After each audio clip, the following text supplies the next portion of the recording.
ਰਾਮਕਲੀ ਸਤ। ਇਹ ਗੁਰਬਾਣੀ ਦਾ ਸਿਰਲੇਖ ਹੈ ਰਾਮਕਲੀ ਸਦ। ਰਾਮਕਲੀ ਰਾਗ ਦਾ ਨਾਮ ਹੈ, ਸਦ ਗੁਰਬਾਣੀ ਦਾ ਨਾਮ ਹੈ। ਰਾਮਕਲੀ ਰਾਗ ਵਿੱਚ ਬਾਬਾ ਸੁੰਦਰ ਜੀ ਸਦ ਉਚਾਰਨ ਕਰ ਰਹੇ ਹਨ। ਜਿਸ ਵੇਲੇ ਪੰਚਮ ਪਾਤਸ਼ਾਹ ਸ੍ਰੀ ਗੁਰੂ ਅਰਜਨ ਦੇਵ ਸਾਹਿਬ ਜੀ ਪੋਥੀਆਂ ਸਾਹਿਬ ਲੈਣ ਵਾਸਤੇ ਸ੍ਰੀ ਗੋਇੰਦਵਾਲ ਸਾਹਿਬ ਗਏ ਸਨ ਅਤੇ ਬਾਬਾ ਮੋਹਨ ਜੀ ਦੇ ਪਾਸੋਂ ਗੁਰਬਾਣੀ ਦੀਆਂ ਪੋਥੀਆਂ ਲੈ ਕੇ ਸ੍ਰੀ ਗੋਇੰਦਵਾਲ ਸਾਹਿਬ ਤੋਂ ਵਾਪਸ ਤੁਰਨ ਲੱਗੇ, ਤਦ ਬਾਬਾ ਮੋਹਰੀ ਜੀ ਨੇ ਨਿਮਰਤਾ ਸਹਿਤ ਹੱਥ ਜੋੜ ਕੇ ਬੇਨਤੀ ਕੀਤੀ ਕਿ ਹੇ ਸਤਿਗੁਰੂ ਜੀ, ਕਿਰਪਾ ਕਰਕੇ ਆਪ ਜੀ ਮੇਰੇ ਘਰ ਵਿੱਚ ਚਰਨ ਪਾਓ। ਤਦ ਸਤਿਗੁਰੂ ਜੀ ਬਾਬਾ ਮੋਹਰੀ ਜੀ ਦੇ ਪ੍ਰੇਮ ਨੂੰ ਦੇਖ ਕੇ ਉਹਨਾਂ ਦੇ ਘਰ ਚਲੇ ਗਏ। ਬਾਬਾ ਮੋਹਰੀ ਜੀ ਨੇ ਸਤਿਗੁਰਾਂ ਦਾ ਬਹੁਤ ਸਤਿਕਾਰ ਕੀਤਾ ਅਤੇ ਸਤਿਗੁਰਾਂ ਨਾਲ ਪ੍ਰੇਮ ਭਰੇ ਬਚਨ ਬਿਲਾਸ ਕੀਤੇ। ਇਤਨੇ ਨੂੰ ਬਾਬਾ ਮੋਹਰੀ ਜੀ ਦਾ ਸਪੁੱਤਰ ਬਾਬਾ ਆਨੰਦ ਜੀ, ਜਿਹਦੇ ਪ੍ਰਥਾਏ ਕੱਲ ਆਨੰਦ ਸਾਹਿਬ ਬਾਣੀ ਸੰਪੂਰਨ ਹੋਈ ਸੀ, ਅਤੇ ਪੋਤਰਾ ਬਾਬਾ ਸੁੰਦਰ ਜੀ ਦੋਨੋਂ ਹੀ ਆ ਕੇ ਸਤਿਗੁਰਾਂ ਨੂੰ ਮਿਲੇ। ਸਤਿਗੁਰਾਂ ਨੇ ਦੋਨਾਂ ਨੂੰ ਬੜਾ ਪ੍ਰੇਮ ਕੀਤਾ। ਬਾਬਾ ਮੋਹਰੀ ਜੀ ਨੇ ਸਤਿਗੁਰਾਂ ਨੂੰ ਭੋਜਨ ਛਕਾ ਕੇ ਸੁੰਦਰ ਪਲੰਗਾ ਸਾਹਿਬ 'ਤੇ ਆਰਾਮ ਕਰਨ ਲਈ ਕਿਹਾ। ਸਤਿਗੁਰੂ ਜੀ ਨੇ ਕੁਝ ਸਮਾਂ ਆਰਾਮ ਕੀਤਾ ਅਤੇ ਅੰਮ੍ਰਿਤ ਵੇਲੇ ਉੱਠ ਕੇ ਗੁਰੂ ਜੀ ਨੇ ਪਹਿਲਾਂ ਸ੍ਰੀ ਬੌਲੀ ਸਾਹਿਬ ਦੇ ਵਿੱਚ ਇਸ਼ਨਾਨ ਕੀਤਾ। ਫਿਰ ਸ੍ਰੀ ਗੁਰੂ ਨਾਨਕ ਦੇਵ ਜੀ ਦਾ ਧਿਆਨ ਧਰ ਕੇ ਸ੍ਰੀ ਜਪਜੀ ਸਾਹਿਬ ਜੀ ਦਾ ਪਾਠ ਕੀਤਾ ਅਤੇ ਫਿਰ ਬਾਬਾ ਮੋਹਰੀ ਜੀ ਨੂੰ ਨਾਲ ਲੈ ਕੇ ਬਿਆਸਾ ਨਦੀ 'ਤੇ ਚਲੇ ਗਏ ਅਤੇ ਜਾ ਕੇ ਆਪਣੇ ਮਾਤਾ ਪਿਤਾ ਸ੍ਰੀ ਗੁਰੂ ਰਾਮਦਾਸ ਸਾਹਿਬ ਜੀ ਅਤੇ ਮਾਤਾ ਬੀਬੀ ਭਾਨੀ ਜੀ ਦੇ ਦੇਵਰਿਆਂ ਦੇ ਦਰਸ਼ਨ ਕੀਤੇ। ਸ੍ਰੀ ਗੁਰੂ ਰਾਮਦਾਸ ਸਾਹਿਬ ਜੀ ਅਤੇ ਸ੍ਰੀ ਗੁਰੂ ਅਮਰਦਾਸ ਸਾਹਿਬ ਜੀ ਨੂੰ ਯਾਦ ਕਰਦਿਆਂ ਅੱਖਾਂ ਵਿੱਚੋਂ ਵੈਰਾਗ ਦਾ ਛਮ ਛਮ ਜਲ ਚੱਲ ਪਿਆ। ਪਹਿਲਾਂ ਸ੍ਰੀ ਗੁਰੂ ਅਮਰਦਾਸ ਜੀ ਦੇ ਦੇਵਰੇਪੁਰ, ਫਿਰ ਸ੍ਰੀ ਗੁਰੂ ਰਾਮਦਾਸ ਜੀ ਦੇ ਦੇਰੇ 'ਤੇ ਜਾ ਕੇ ਨਮਸਕਾਰ ਕੀਤੀ, ਪਰਿਕਰਮਾ ਕੀਤੀ ਅਤੇ ਚਰਨ ਤੂੜੀ ਮੱਥੇ 'ਤੇ ਲਾਈ। ਫਿਰ ਸਤਿਗੁਰੂ ਜੀ ਨੇ ਕੁਝ ਸਮਾਂ ਉੱਥੇ ਬੈਠ ਕੇ ਵਾਹਿਗੁਰੂ ਦਾ ਜਸ ਕੀਤਾ ਅਤੇ ਕੜਾਹ ਪ੍ਰਸ਼ਾਦ ਮੰਗਵਾ ਕੇ ਅਰਦਾਸ ਕਰਕੇ ਸਾਰਿਆਂ ਨੂੰ ਵਰਤਾਇਆ। ਫਿਰ ਸਤਿਗੁਰਾਂ ਨੇ ਭਾਈ ਸੁੰਦਰ ਜੀ ਨੂੰ ਆਪਣੇ ਪਾਸ ਬੈਠਾ ਵੇਖਿਆ ਅਤੇ ਤੀਜੇ ਸਤਿਗੁਰਾਂ ਦੇ ਜੋਤੀ ਜੋਤ ਸਮਾਉਣ ਦੀ ਕਥਾ ਭੱਲਿਆਂ ਦੇ ਸਾਹਿਬਜ਼ਾਦਿਆਂ ਦੇ ਮੁਖੋਂ ਸੁਣਨੀ ਚਾਹੀ। ਉਸ ਵੇਲੇ ਭਾਈ ਸੁੰਦਰ ਜੀ ਨੂੰ ਸਤਿਗੁਰੂ ਜੀ ਨੇ ਕਿਹਾ ਕਿ ਹੇ ਭਾਈ ਸੁੰਦਰ ਜੀ, ਤੁਸੀਂ ਸਾਨੂੰ ਤੀਜੇ ਸਤਿਗੁਰਾਂ ਦੀ ਅੰਤਮ ਸਮੇਂ ਦੇ ਬਚਨ ਸੁਣਾਉਣਾ ਕਰੋ। ਤਦ ਭਾਈ ਸੁੰਦਰ ਜੀ ਕਹਿਣ ਲੱਗੇ ਕਿ ਸਤਿਗੁਰੂ ਜੀ, ਤੁਸੀਂ ਕਿਰਪਾ ਦ੍ਰਿਸ਼ਟੀ ਕਰਕੇ ਆਗਿਆ ਦਿਓ, ਤਦ ਹੀ ਮੈਂ ਸੁਣਾ ਸਕਦਾ ਹਾਂ। ਤਾਂ ਸਤਿਗੁਰੂ ਜੀ ਕਹਿਣ ਲੱਗੇ, ਚੰਗਾ ਭਾਈ ਸੁੰਦਰ ਜੀ, ਤੁਸੀਂ ਸੁਣਾਓ। ਤਦ ਭਾਈ ਸੁੰਦਰ ਜੀ ਕਹਿਣ ਲੱਗੇ ਕਿ ਜੇ ਮੈਂ ਵੱਡਿਆਂ ਤੋਂ ਸਰਵਣ ਕੀਤਾ ਹੈ, ਉਸੇ ਤਰ੍ਹਾਂ ਆਪ ਜੀ ਦੀ ਆਗਿਆ ਅਨੁਸਾਰ ਹੁਣ ਮੈਂ ਸੁਣਾਉਂਦਾ। ਜੋ ਸਦ ਭਾਈ ਸੁੰਦਰ ਜੀ ਨੇ ਸਤਿਗੁਰਾਂ ਦੀ ਅੰਤਮ ਸਮੇਂ ਦਾ ਸੁਣਾਇਆ, ਉਹ ਸਤਿਗੁਰਾਂ ਨੇ ਰਚਨਾ ਆਪ ਬਾਣੀ ਵਿੱਚ ਰਚੀ ਹੈ, ਕਿਉਂਕਿ ਬਾਣੀ ਦੇ ਛੰਦਾਂ ਵਿੱਚੋਂ ਸਤਿਗੁਰਾਂ ਦੀ ਮੁਖਾਰਬਿੰਦ ਦੀ ਰਚਨਾ ਡੁੱਲ ਡੁੱਲ ਕੇ ਰਸ ਪੈਂਦਾ ਹੈ। ਭਾਈ ਸੁੰਦਰ ਜੀ ਦੇ ਸੁਣਾਉਣੇ ਕਰਕੇ ਸਿੱਧ ਦਾ ਨਾਮ ਭਾਈ ਸੁੰਦਰ ਜੀ ਦੇ ਨਾਮ 'ਤੇ ਰੱਖਿਆ। ਬਾਣੀ ਸਤਿਗੁਰਾਂ ਨੇ ਆਪ ਵਿਚਾਰੀ ਹੈ ਆਪ ਦੀ ਬੋਲੀ ਵਿੱਚ, ਤਾਈਓਂ ਤਾਂ ਤੁਰ ਕੀ ਬਾਣੀ ਹੈ। ਬਾਬਾ ਸੁੰਦਰ ਜੀ ਨੇ ਬਚਨ ਸਲਾਏ ਵਾਰਤਕ ਦੇ ਵਿੱਚ ਉਹਦੀ ਕਵਿਤਾ ਰੂਪ ਬਾਣੀ ਗੁਰੂ ਅਰਜਨ ਸਾਹਿਬ ਨੇ ਆਪ ਬਣਾਈ ਹੈ। इस बाणी का महात्म दसिया कि जिस प्राणी के अंत वेले इस बाणी का पाठ किया जाएगा वो पुरख जमा दी मारा नहीं खावेगा। धन श्री गुरु अर्जन देव जी ने भाई गुरदास साहब जी के पासों भाई सुंदर जी की रचना तो वार्तक रूप के निकले बचनों को आप सतगुਰਾਂ ने काव्य रचना अनुसार बाणी च पहला मंगल करदियां लिखाउणा कीता।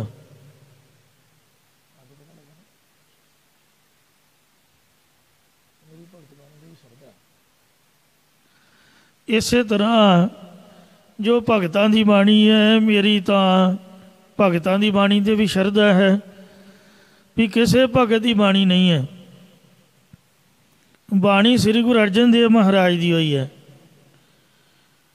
भगत आके दर्शन दिंदे सन ते गुरु साहिबां नूं सुणाउंदे सन ते महाराज ने फिर उन्हां तो सुन के आप खुद आप रचना बनाई है। इवें सारी तुर की गुरु की बाणी हुई है। बाकी संत भगत भी गुरु साहिब का ही रूप हैं। इंज जिस तरह मरदाने की बाणी नहीं है श्लोक मरदाना पहला कल कल वाली काम मद मनुआ पीवनहार ये बाणी श्री गुरु नानक देव जी की है। ताइयों लिखिया श्लोक मरदाना पहला। पहला का भाव है श्री गुरु नानक देव जी का ये शब्द है। मरदाना जी ने तो एक सरोपा दिता है। जिस तरह सरोपा हुंदा तां गुरुद्वारे का है पर जिस दे गल विच पै जावे उसे दा ही बन जाता है। इंज बाणी सतगुरां दी है ते मरदाना जी के नाम से या बाबा सुंदर जी के नाम से उचारी होने करके उन्होंने सिरोपाओ वजों बख्श दी। जिस करके रचना जिहदा सिरोपा गल च पै जाए फिर उसे दा ही बन जाता। इवें बाबे सुंदर की बाणी मन्नी जाती है। श्री गुरु ग्रंथ साहिब जी की रचना वक्त ये रामकली सद सतगुरां ने आनंद साहिब तो उपरंत दर्ज करवाई। सद दे कोश अनुसार इस प्रकार अर्थ हैं। सद का अर्थ है पुकार, सद का अर्थ है हाक, सद का अर्थ है आवाज़। उच्ची आवाज़ नाल किसी प्यारे नूं पुकारना ये सद है यानी सदना। एक पुरातन पंजाबी काव्य रूप ही है। इस विच पुराने समय के लोग लम्मी हेक ला के प्यारे नूं संबोधन करते सन। जिवें माही की सद बड़ी मशहूर है। माही कहते ने मझां चराउण वाले नूं ते ग्वाला कहते ने गावां चराउण वाले नूं। खास करके मलवई लाचा बन के मझां दे मगर मगर मोढे ते डांग रख के उच्ची हेक ला के एक हथ कन्न दे रख के ते जादों गाउंदे उहनूं सद कहिंदे। जिवें सुन के सद माही दा मेही पानी काहू मतोने किसे नाल न रलिया काही ते कोई सोख पियोने गया फराक मिलिया मित माही ताही शुक्र की तोने लखी जंगल खालसा आए दीदार दे तोने। इस तरह ये सद बड़ी प्रसिद्ध है। असल दे विच वास्तव दे विच ये सोग भरिया गीत है। कई खुशियां दे गीत हुंदे ने पर यह सोग भरिया गीत भी है जिस विच विछड़े प्यारे नूं संबोधन किया हुंदा है। कई विद्वानां दा विचार है कि सद भी मरसीए वांग किसी की मौत तो बाद लिखिया जाता है। वास्तव दे विच अजई कोई शर्त इस ते लागू नहीं हुंदी। हाँ इस राही थोड़ा जिहा विछोड़ा ते उदासी का प्रभाव जरूर पैंदा है। श्री गुरु ग्रंथ साहिब दे विच रामकली रागनी अंदर सद नां हेठ बाबा सुंदर जी की रचित बाणी दर्ज है। ये रचना श्री गुरु अमरदास महाराज जी के ज्योति जोत समाउण के अवसर पर लिखी गई जापदी है। इस विच सोगी वातावरण नूं दूर करन लई गुरु जी की सिक्ख्या दर्ज है।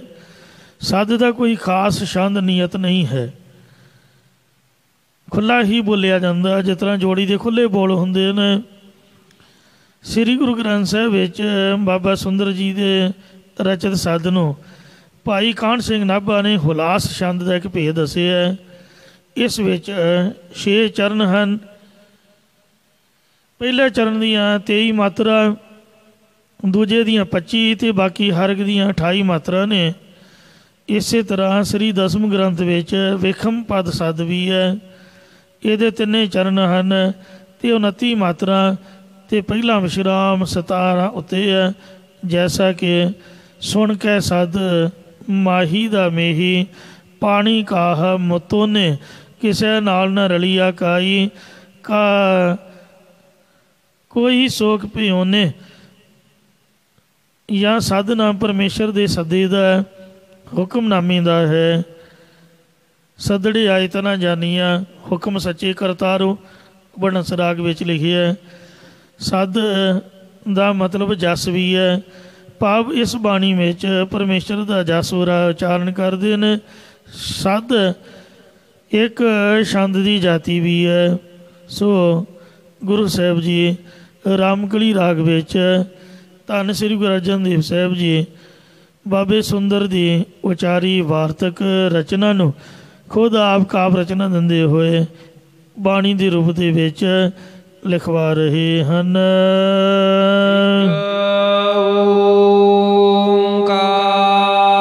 ਇੱਕ ਅਦੁੱਤੀ ਪਰਮੇਸ਼ਰ ਓੰਕਾਰ ਸਰਬ ਦਾ ਪ੍ਰਕਾਸ਼ਕ, ਸਤਿਗੁਰ ਪ੍ਰਸਾਦ, ਜੋ ਸਤਿਗੁਰਾਂ ਦੀ ਪ੍ਰਸਾਦ ਕਿਰਪਾ ਦੁਆਰਾ ਪ੍ਰਾਪਤ ਹੁੰਦਾ ਹੈ। ਸੋਏ ਉਹ ਪਰਮੇਸ਼ਰ ਸਾਰੇ ਜਗ ਸੰਸਾਰ ਦਾ ਦਾਤਾ ਹੈ। ਭਗਤ ਵਤਸਲ ਤਿਹੁ ਲੋਏ ਜੀਓ, ਜੋ ਭਗਤੀ ਕਰਨ ਵਾਲੇ ਜੀਵਾਂ ਨੂੰ ਤਿੰਨਾਂ ਲੋਕਾਂ ਦੇ ਵਿੱਚ ਪਿਆਰ ਕਰਨ ਵਾਲਾ ਹੈ। ਜਿਹੜਾ ਵਛਲ ਸ਼ਬਦ ਹੈ ਬਤਸ ਤੋਂ ਬਣਿਆ। ਬਤਸ ਨਾਮ ਹੈ ਵੱਛੇ ਦਾ। ਜਿਵੇਂ ਗਾਂ ਬੱਚੇ ਨਾਲ ਪ੍ਰੇਮ ਕਰਦੀ ਹੈ, ਇਉਂ ਵਾਹਿਗੁਰੂ ਭਗਤਾਂ ਨਾਲ ਪ੍ਰੇਮ ਕਰਦਾ। ਇਸੇ ਪ੍ਰਕਾਰ ਜਗ ਦਾਤਾ ਸੋਇ, ਉਹ ਸਾਰੇ ਜਗ ਦਾ ਦਾਤਾ ਹੈ। ਭਗਤ ਵਤਸਲ ਤਿਹੁ ਲੋਏ ਜੀਓ, ਜੋ ਭਗਤਾਂ ਦਾ ਵਛਲ ਪਿਆਰਾ ਤੇ ਤਿੰਨਾਂ ਲੋਕਾਂ ਨੂੰ ਪ੍ਰਕਾਸ਼ਣ ਵਾਲਾ ਪਰਮੇਸ਼ਰ ਹੈ, ਜਾਂ ਸਾਰੇ ਜਗਤ ਨੂੰ ਜੀ ਦਾਨ ਦੇਣ ਵਾਲਾ ਦਾਤਾ ਹੈ। ਗੁਰ ਸਬਦਿ ਸਮਾਵਾਏ, ਪਰਮੇਸ਼ਰ ਦੇ ਨਾਲ ਕਿੰਝ ਮਿਲਿਆ ਜਾਂਦਾ, ਉਹਦੀ ਬਾਬਤ ਕਥਨ ਕਰਦੇ ਨੇ ਕਿ ਗੁਰੂ ਉਪਦੇਸ਼ ਦੁਆਰਾ ਹੀ ਉਸ ਪਰਮੇਸ਼ਰ ਵਿੱਚ ਸਮਾਇਆ, ਭਾਵ ਅਭੇਦ ਹੋਇਆ ਜਾਂਦਾ ਹੈ। ਅਵਰ ਨਾ ਜਾਣੈ ਕੋਈ ਜੀਓ, ਗੁਰੂ ਉਪਦੇਸ਼ ਤੋਂ ਬਿਨਾ ਉਸ ਨੂੰ ਹੋਰ ਕੋਈ ਵੀ ਜਾਣ ਨਹੀਂ ਸਕਦਾ ਜੀ। ਅਵਰ ਨਾ ਜਾਣੈ ਸ਼ਬਦ ਗੁਰ ਕਾ, ਅਸਲ ਵਿੱਚ ਉਸ ਨੂੰ ਹੋਰ ਕੋਈ ਵੀ ਨਹੀਂ ਜਾਣਦਾ ਜੋ ਗੁਰਾਂ ਦੇ ਉਪਦੇਸ਼ ਜਾਂ ਸ਼ਬਦ ਵਿੱਚ ਮਿਲਦਾ ਹੈ। ਏਕ ਨਾਮ ਧਿਆਵਹਿ, ਅਤੇ ਇੱਕ ਪ੍ਰਭੂ ਦੇ ਸੱਚੇ ਨਾਮ ਨੂੰ ਧਿਆਉਂਦਾ ਉਹੀ ਪਾਉਂਦਾ ਹੈ। ਪ੍ਰਸਾਦਿ ਨਾਨਕ ਗੁਰੂ ਅੰਗਦ, ਸ੍ਰੀ ਗੁਰੂ ਨਾਨਕ ਦੇਵ ਜੀ ਦੀ ਕਿਰਪਾ ਸਦਕਾ ਸ੍ਰੀ ਗੁਰੂ ਅੰਗਦ ਦੇਵ ਜੀ ਨੇ ਪ੍ਰਭੂ ਦਾ ਨਾਮ ਧਿਆਉਣਾ ਕੀਤਾ। ਪਰਮ ਪਦਵੀ ਪਾਵਹਿ, ਅਤੇ ਗੁਰੂ ਅੰਗਦ ਦੇਵ ਜੀ ਦੇ ਉਪਦੇਸ਼ ਦੁਆਰਾ ਪ੍ਰਭੂ ਨਾਮ ਨੂੰ ਧਿਆ ਕੇ ਸ੍ਰੀ ਗੁਰੂ ਅਮਰਦਾਸ ਸਾਹਿਬ ਜੀ ਨੇ ਵੱਡੀ ਪਦਵੀ ਯਾਨੀ ਗੁਰਤਾ ਗੱਦੀ ਜਾਂ ਬ੍ਰਹਮਾਨੰਦ ਨੂੰ ਪਾਉਣਾ ਕੀਤਾ। ਆਇਆ ਹੰਕਾਰਾ ਚੱਲਣ ਵਾਰਾ, ਉਸ ਵਾਹਿਗੁਰੂ ਦਾ ਸੰਸਾਰ ਤੋਂ ਚਲੇ ਜਾਣ ਵਾਲਾ ਅਤੇ ਸੱਚਖੰਡ ਵਿੱਚ ਪਹੁੰਚਣ ਵਾਲਾ ਸਦਾ ਭਾਵ ਬੁਲਾਵਾ ਆਇਆ ਹੈ। ਹਰਿ ਰਾਮ ਨਾਮ ਸਮਾਇਆ, ਜਿਸ ਰਮੇ ਹੋਏ ਹਰੀ ਪਰਮੇਸ਼ਰ ਦਾ ਅੰਮ੍ਰਿਤ ਨਾਮ ਸਾਰੇ ਸਮਾਇਆ ਵਿਆਪਕ ਹੈ। ਉਸ ਵਾਹਿਗੁਰੂ ਦਾ ਸੰਸਾਰ ਤੋਂ ਚਲੇ ਜਾਣ ਵਾਲਾ ਸੱਦਾ ਪੱਤਰ ਆ ਗਿਆ ਹੈ। ਜਗ ਅਮਰ ਅਟਲ ਅਤੁਲ ਠਾਕੁਰ। ਇਹ ਮਹਾਰਾਜ ਜਿਸ ਦਾ ਸੱਦਾ ਆਇਆ ਹੈ ਉਹ ਵਾਹਿਗੁਰੂ ਕੈਸਾ ਹੈ? ਕਹਿੰਦੇ ਉਹ ਪਰਮੇਸ਼ਰ ਜਗ ਸੰਸਾਰ ਦੇ ਵਿੱਚ ਵੀ ਮਰਨ ਤੋਂ ਰਹਿਤ ਹੈ, ਅਟਲ ਟਲਣ ਤੋਂ ਰਹਿਤ ਹੈ, ਅਤੋਲ ਤੋਲਣ ਮਾਪਣ ਤੋਂ ਰਹਿਤ ਹੈ, ਅਤੇ ਠਾਕੁਰ ਠਾ ਉਤਪਤੀ ਕਰਨ ਵਾਲਾ, ਕੋ ਪਾਲਣਾ ਕਰਨ ਕਰਕੇ, ਅਤੇ ਰੋ ਲੈਤਾ ਕਰਨ ਕਰਕੇ ਸ਼ਿਵਜੀ ਰੋ ਇਉਂ ਸੁਆਮੀ ਹੈ। ਭਗਤ ਤੇ ਹਰਿ ਪਾਇਆ। ਉਸ ਹਰੀ ਪਰਮੇਸ਼ਰ ਨੂੰ ਪ੍ਰੇਮਾ ਭਗਤੀ ਕਰਨ ਤੋਂ ਪਾਉਣਾ ਕਰੀਦਾ ਹੈ। ਹਰਿ ਪਾਣਾ ਗੁਰ ਪਾਇਆ। ਜਦ ਹਰੀ ਪਰਮੇਸ਼ਰ ਦਾ ਜੋਤੀ ਜੋਤ ਸਮਾਉਣ ਭਾਣਾ ਸਤਿਗੁਰੂ ਅਮਰਦਾਸ ਸਾਹਿਬ ਜੀ ਨੂੰ ਭਾਇਆ ਚੰਗਾ ਲੱਗਿਆ। ਗੁਰ ਜਾਵੈ ਹਰਿ ਪ੍ਰਭ ਪਾਸ ਜੀਓ। ਤਦ ਸਤਿਗੁਰੂ ਜੀ ਹਰੀ ਪਰਮੇਸ਼ਰ ਜੀ ਦੇ ਪਾਸ ਜਾਣ ਲਈ ਤਿਆਰ ਹੋ ਗਏ ਅਤੇ ਸਤਿਗੁਰ ਕਰੇ ਹਰਿ ਪਹਿ ਬੇਨਤੀ। ਫਿਰ ਸਤਿਗੁਰੂ ਅਮਰਦਾਸ ਜੀ ਨੇ ਪਰਮੇਸ਼ਰ ਦੇ ਪਾਸ ਇਹ ਬੇਨਤੀ ਅਰਜ਼ੋਈ ਕੀਤੀ ਕਿ ਹੇ ਪਰਮੇਸ਼ਰ, ਮੇਰੀ ਤਾਂ ਇਹੀ ਅਰਦਾਸ ਬੇਨਤੀ ਹੈ ਕਿ ਮੇਰੀ ਪੈਜ ਰੱਖੋ ਅਰਦਾਸ ਜੀਓ। ਇਹ ਮੇਰੀ ਅਰਦਾਸ ਹੈ ਜੀਓ ਕਿ ਮੇਰੀ ਇੱਜ਼ਤ ਰੱਖਣਾ ਕਰੋ, ਤਾਂ ਜੋ ਗੁਰੂ ਨਾਨਕ ਦਾ ਚਲਾਇਆ ਪ੍ਰੇਮਾ ਭਗਤੀ ਦਾ ਪ੍ਰਵਾਹ ਸਦਾ ਵਾਸਤੇ ਦੁਨੀਆ ਵਿੱਚ ਚੱਲਣਾ ਕਰੇ। ਪੈਜ ਰੱਖੋ ਹਰਿ ਜਨ ਹੈ ਤੇਰੀ। ਸਦਾ ਚੱਲਦਾ ਰਹੇ। ਹੇ ਹਰੀ ਪਰਮੇਸ਼ਰ, ਸਾਡੇ ਦਾਸਾਂ ਦੀ ਲੋਕ ਪਰਲੋਕ ਵਿੱਚ ਇੱਜ਼ਤ ਰੱਖਣਾ ਕਰੋ ਜੀ।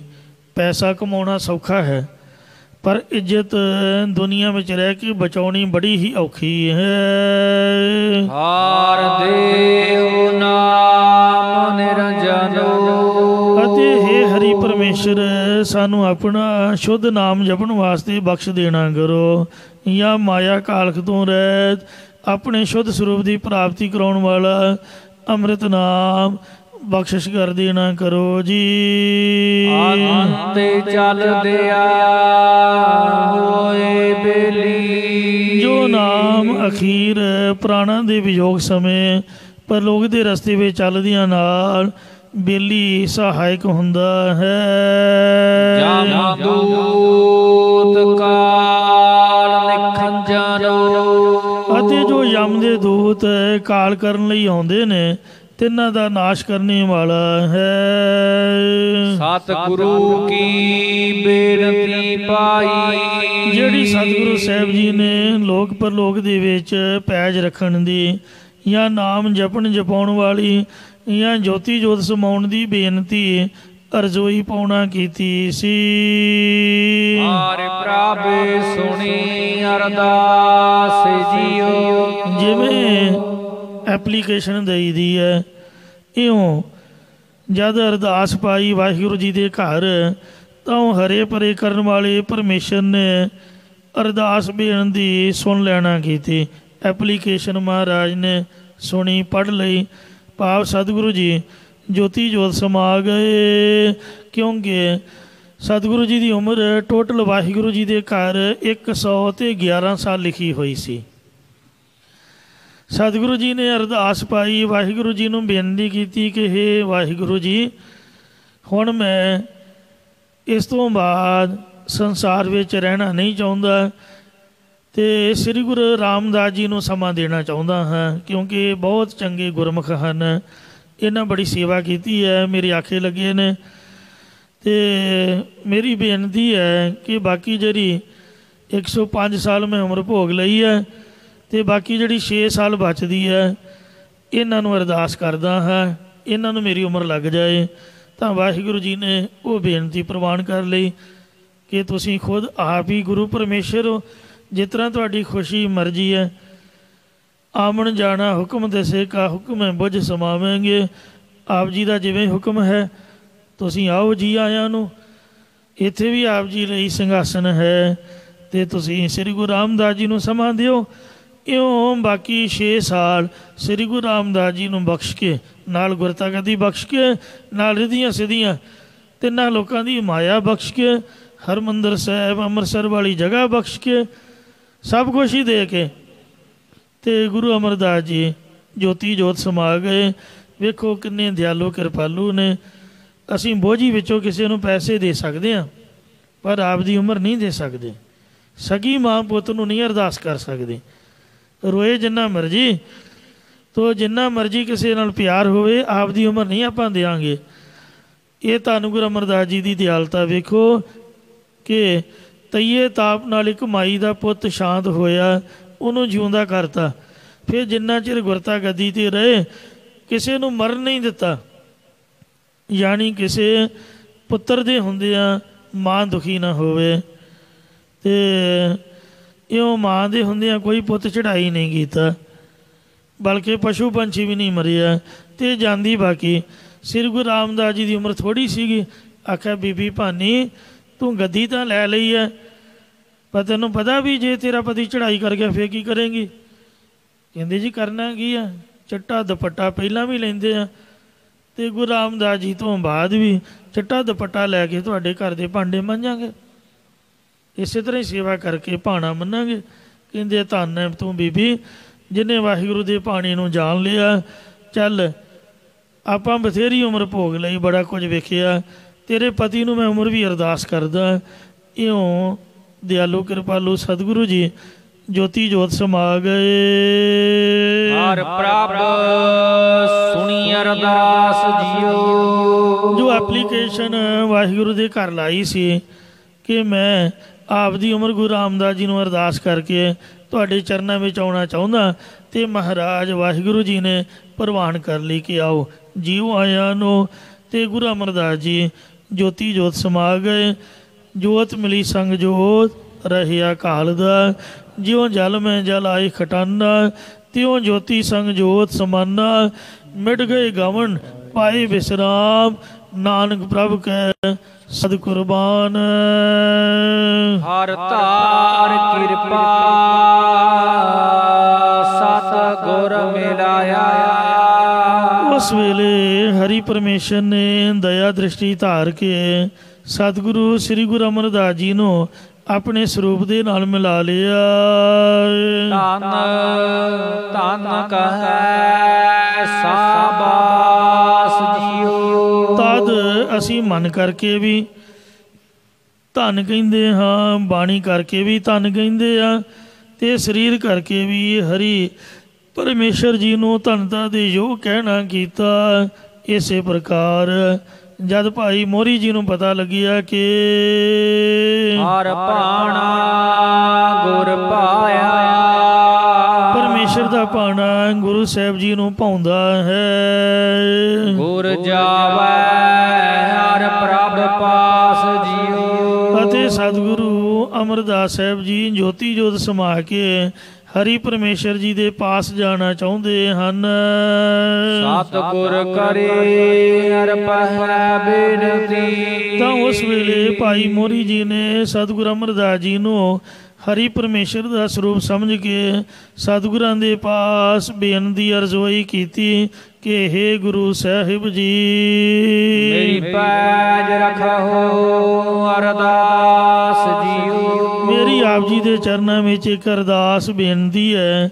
ਆਪ ਜੀ ਕਿਰਪਾ ਕਰਕੇ ਲੋਕ ਪਰਲੋਕ ਵਿੱਚ ਮੇਰੀ ਪੈਜ ਇੱਜ਼ਤ ਪਤ ਰੱਖਣਾ ਕਰੋ ਜੀ, ਕਿਉਂਕਿ ਪੈਜ ਰਖੋ ਅਰਜਨ ਹੈ ਗੇਰੀ। ਸੋ ਹੇ ਹਰੀ ਸਰੂਪ ਸਤਿਗੁਰੂ ਜੀ, ਸਾਡੀ ਆਪਣੇ ਦਾਸਾਂ ਦੀ ਪੈਜ ਇੱਜ਼ਤ ਰੱਖਣਾ ਕਰੋ।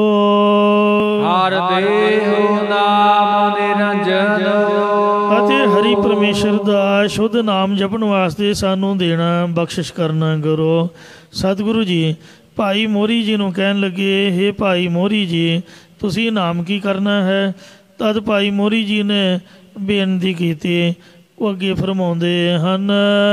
ਅੰਤ ਚੱਲਦਿਆ ਹੋਏ ਬੇਲੀ। ਇਹ ਸਤਿਗੁਰੂ ਜੀ ਅਖੀਰਲੇ ਸਮੇਂ ਦੁਨੀਆ ਤੋਂ ਚੱਲਦਿਆਂ ਪਰਲੋਕ ਵਿੱਚ ਨਾਮ ਜਪਿਆ ਹੀ ਸਹਾਇਕ ਹੋਵੇਗਾ। ਜਮਦੂਤ ਕਾਲ ਨਿਖੰਜਨ। ਅਤੇ ਜਪਿਆ ਹੋਇਆ ਨਾਮ ਅਜ਼ਰਾਈਲ, ਮੇਕਾਈਲ ਆਦਿਕ ਯਮਦੂਤਾਂ ਤੇ ਕਾਲ ਨੂੰ ਨਾਸ਼ ਕਰੇਗਾ। ਇਸ ਕਰਕੇ ਮੈਂ ਨਾਮ ਜਪਣਾ ਮੰਗਦਾ ਹਾਂ ਜੀ। ਸਤਿਗੁਰੂ ਕੀ ਬੇਨਤੀ ਪਾਈ। ਜਿਹੜੀ ਭਾਈ ਮੋਹਰੀ ਜੀ ਦੀ ਸਤਿਗੁਰੂ ਸਾਹਿਬ ਜੀ ਦੀ ਹਜ਼ੂਰੀ ਅੰਦਰ ਅਰਜ਼ੋਈ ਪਾਉਣਾ ਕੀਤੀ ਸੀ। ਹਰ ਪ੍ਰਾਪਤ ਸੁਣੀ ਅਰਦਾਸ ਜੀਓ। ਉਹ ਅਰਦਾਸ ਬੇਨਤੀ ਹਰੀ ਪਰਮੇਸ਼ਰ ਦਾ ਸਰੂਪ ਸਤਿਗੁਰੂ ਅਮਰਦਾਸ ਮਹਾਰਾਜ ਨੇ ਸੁਣੀ। ਹਰ ਧਾਰ ਕਿਰਪਾ ਸਤਿਗੁਰ ਮਿਲਾਇਆ। ਸੁਣੀ ਅਰਦਾਸ ਸੁਆਮੀ ਮੇਰੇ ਸਰਬ ਕਲਾ ਬਣਾਈ। ਪ੍ਰਗਟ ਭਈ ਸਗਲੇ ਜੋਗੀ ਅੰਤਰ ਗੁਰ ਨਾਨਕ ਕੀ ਵਡਿਆਈ। ਹਰੀ ਪਰਮੇਸ਼ਰ ਸਰੂਪ ਗੁਰਾਂ ਨੇ ਮੇਰ ਭਰੀ ਦ੍ਰਿਸ਼ਟੀ ਧਾਰਨ ਕਰਕੇ ਭਾਈ ਮੋਹਰੀ ਜੀ ਦੇ ਤਾਈਂ ਵਾਹਿਗੁਰੂ ਜੀ ਦੇ ਨਾਲ ਮੇਲ ਦਿੱਤਾ। ਧੰਨ ਧੰਨ ਕਹੈ ਸਾਬਾਸ ਜੀਓ। ਫਿਰ ਸਾਰੀਆਂ ਸੰਗਤਾਂ ਕਹਿ ਉੱਠੀਆਂ ਕਿ ਧੰਨ ਭਾਈ ਮੋਹਰੀ ਜੀ, ਧੰਨ ਭਾਈ ਮੋਹਰੀ ਜੀ, ਧੰਨਤਾ ਦੇ ਯੋਗ ਹਨ।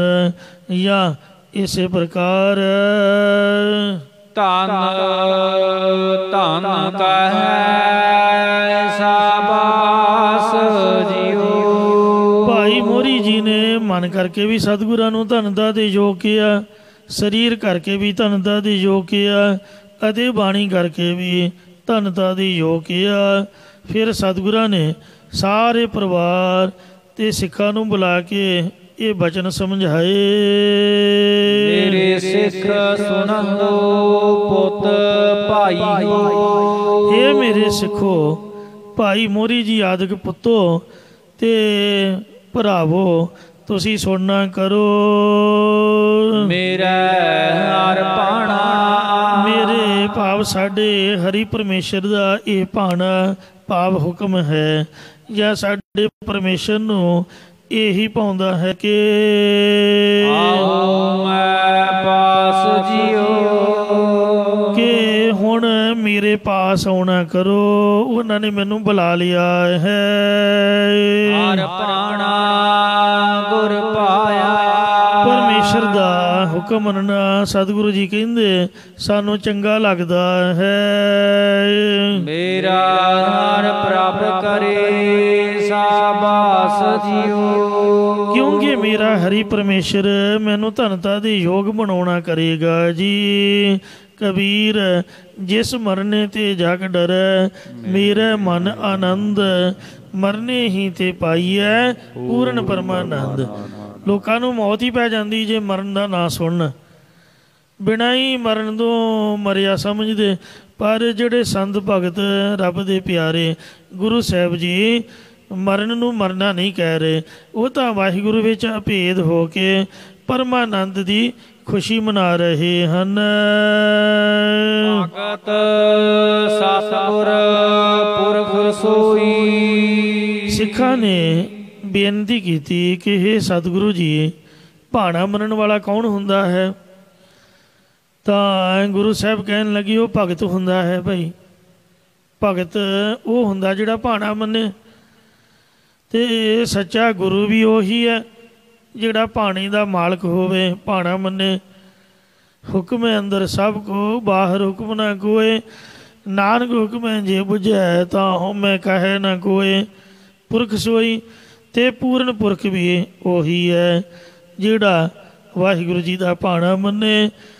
ਸੋ ਸਿੱਖ ਸਖਾ ਬੰਧਪ ਹੈ ਭਾਈ। ਜੇ ਸਤਿਗੁਰ ਕੇ ਭਾਣੇ ਵਿੱਚ ਆਵੇ, ਆਪਣੇ ਭਾਣੇ ਜੋ ਚੱਲੇ ਭਾਈ ਵਿਛੜ ਚੋਟਾਂ ਖਾਵੇ। ਮਹਾਰਾਜ ਕਹਿੰਦੇ ਨੇ ਕਿ ਜਿਹੜਾ ਸਤਿਗੁਰੂ ਦਾ ਭਾਣਾ, ਵਾਹਿਗੁਰੂ ਜੀ ਦਾ ਭਾਣਾ ਸਿਰ ਮੱਥੇ ਮੰਨਦਾ, ਉਹੀ ਸਾਡਾ ਸਿੱਖ ਹੈ, ਉਹੀ ਗੁਰੂ ਦਾ ਸਿੱਖ ਹੈ, ਉਹੀ ਗੁਰੂ ਦਾ ਮਿੱਤਰ ਹੈ, ਉਹੀ ਗੁਰੂ ਦਾ ਰਿਸ਼ਤੇਦਾਰ ਹੈ ਜਿਹੜਾ ਗੁਰੂ ਜੀ ਦੀ ਰਜ਼ਾ ਵਿੱਚ ਤੁਰਦਾ। ਆਪਣੇ ਭਾਣੇ ਜੋ ਚੱਲੇ ਭਾਈ।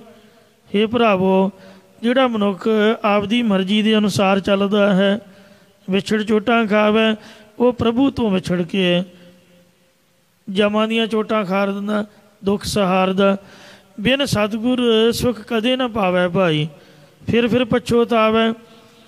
ਸਤਿਗੁਰੂ ਜੀ ਦੀ ਸ਼ਰਨ ਪੈਣ ਤੋਂ ਬਿਨਾਂ, ਭਾਣਾ ਮੰਨਣ ਤੋਂ ਬਿਨਾਂ ਮਨੁੱਖ ਕਦੇ ਵੀ ਸੁੱਖ ਨਹੀਂ ਪਾ ਸਕਦਾ। ਜੇ ਭਾਣਾ ਨਾ ਵੀ ਮੰਨਾਂਗੇ ਤਾਂ ਭਾਣਾ ਹੋ ਹੀ ਜਾਣਾ, ਆਪਾਂ ਦੁਖੀ ਹੋਵਾਂਗੇ। ਜੇ ਮੰਨ ਲਾਂਗੇ ਤਾਂ ਸੁਖੀ ਰਹਾਂਗੇ, ਅਤੇ ਜਿਹੜਾ ਨਹੀਂ ਮੰਨਦਾ ਉਹ ਮੁੜ ਮੁੜ ਦੁਖੀ ਹੋ ਕੇ ਪਛਤਾਉਂਦਾ ਹੈ। ਹਰਿ ਕੇ ਦਾਸ ਸੁਹੇਲੇ ਭਾਈ। ਇਹ ਮੇਰੇ ਭਰਾਵੋ, ਜੋ ਹਰੀ ਪ੍ਰਮਾਤਮਾ ਦੇ ਦਾਸ ਭਗਤ ਜਨ ਨੇ, ਉਹ ਭਾਣਾ ਮੰਨਣ ਕਰਕੇ ਸੁਖੀ ਜੀਵਨ ਬਤੀਤ ਕਰਦੇ ਨੇ। ਜਨਮ ਜਨਮ ਕੇ ਕਿਲ ਬਿਗ ਦੁੱਖ ਕਾਟੇ, ਆਪੇ ਮਿਲ ਮਿਲਾਈ। ਜਿਸ ਕਰਕੇ ਉਹਨਾਂ ਦੇ ਜਨਮਾਂ ਜਨਮਾਤਰਾਂ ਦੇ ਕਿਲ ਬਿਗ ਵਜਰ ਪਾਪ ਅਤੇ ਦੁੱਖ ਮਹਾਰਾਜ ਕੱਟ ਕੇ ਭਾਣਾ ਮੰਨਣ ਵਾਲਿਆਂ ਨੂੰ ਆਪ ਦੇ ਸਰੂਪ ਦੇ ਨਾਲ ਮਿਲਾ ਲੈਂਦਾ ਹੈ। ਸਤਿਗੁਰਾਂ ਦਾ ਭਗਤ ਅਤੇ ਸਤਿਗੁਰਾਂ ਦਾ ਪੂਰਨ ਸਿੱਖ ਉਹੀ ਹੈ। ਸੋ ਮਹਾਰਾਜ ਕਹਿੰਦੇ ਨੇ, ਜਿਸ ਹਰਿ ਭਾਣਾ ਭਾਵੈ, ਇੱਕ ਅੱਖਰ ਛੁੱਟ ਗਿਆ ਵਿੱਚੋਂ, ਜਿਸ ਹਰਿ ਪ੍ਰਭ ਭਾਣਾ ਭਾਵੈ, ਜਿਸ ਨੂੰ ਪ੍ਰਭ ਨਾਮ ਹੈ ਵੱਡੇ ਦਾ।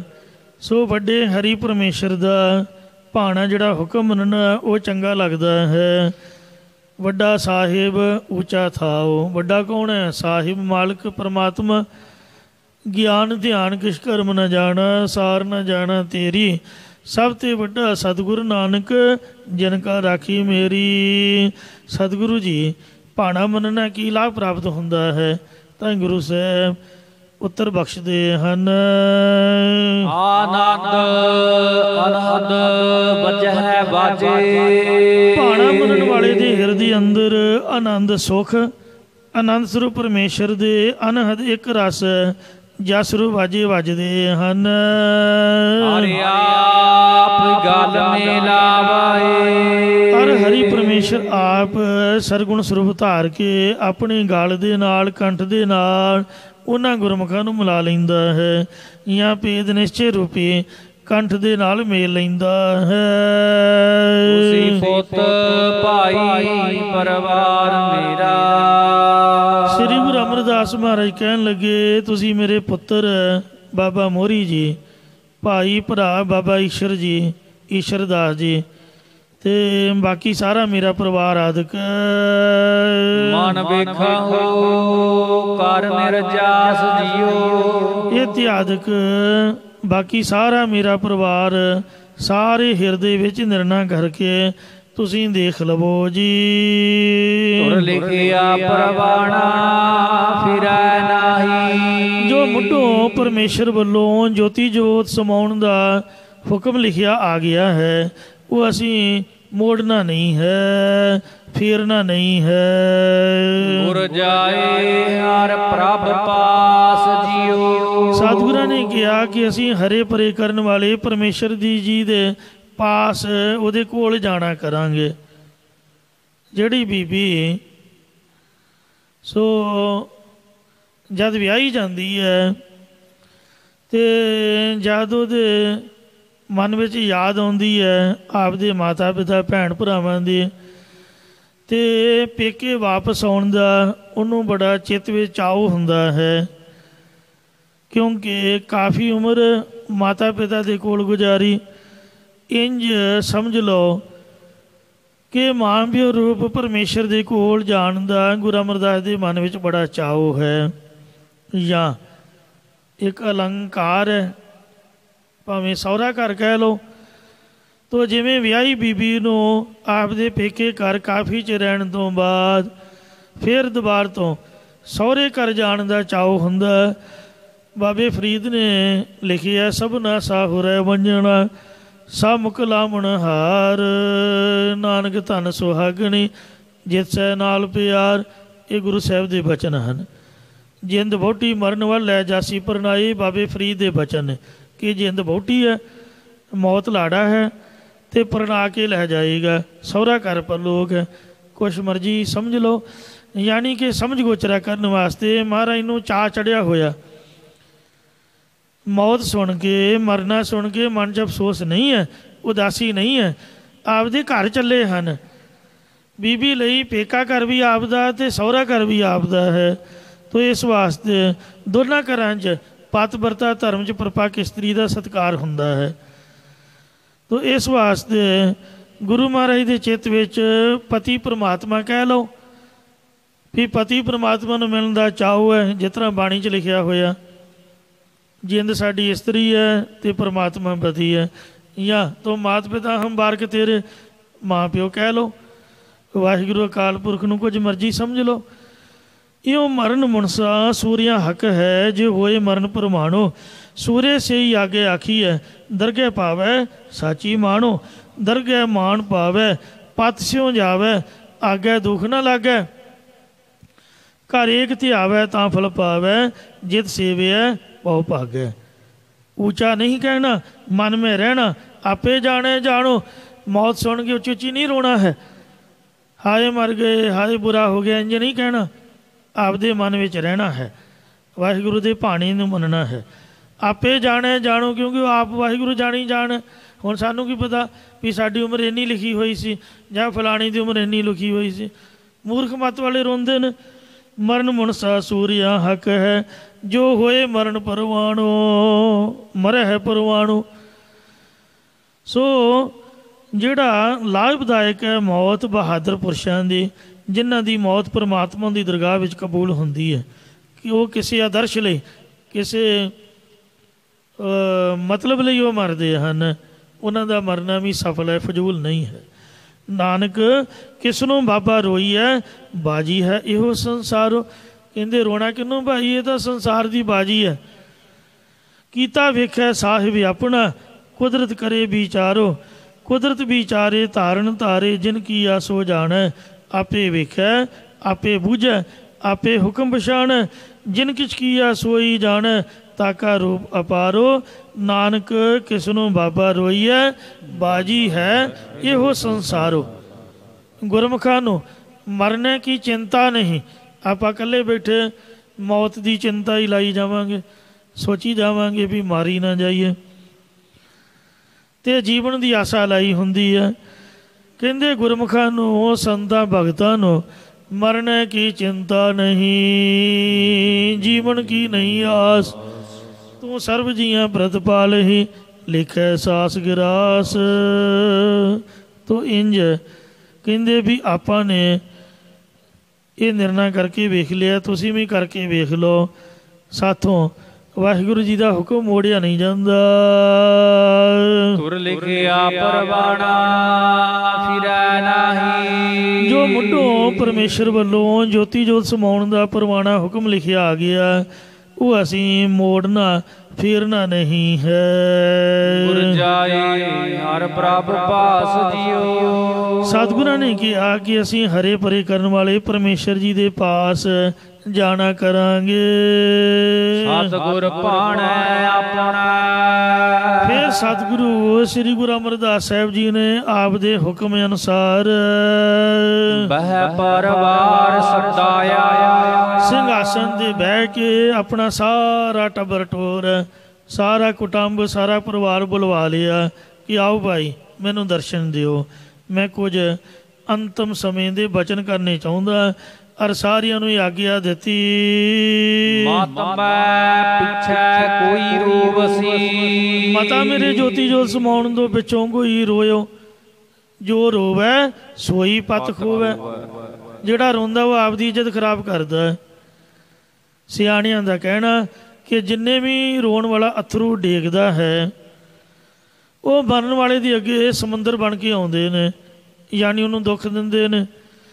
ਇੱਕ ਆਪਦੀ ਇੱਜ਼ਤ ਖਰਾਬ ਹੁੰਦੀ ਹੈ। ਸਿਰ ਦੇ ਵਾਲ ਪੁੱਟਦੇ ਨੇ, ਅੱਖਾਂ ਰੋ ਰੋ ਕੇ ਨਿਗਾਹ ਘੱਟ ਜਾਂਦੀ, ਅਤੇ ਚਿਹਰਾ ਮੂਹਰਾ ਲੱਥ ਜਾਂਦਾ ਹੈ। ਇਉਂ ਦੁੱਖ ਭੋਗਦੇ ਹਨ।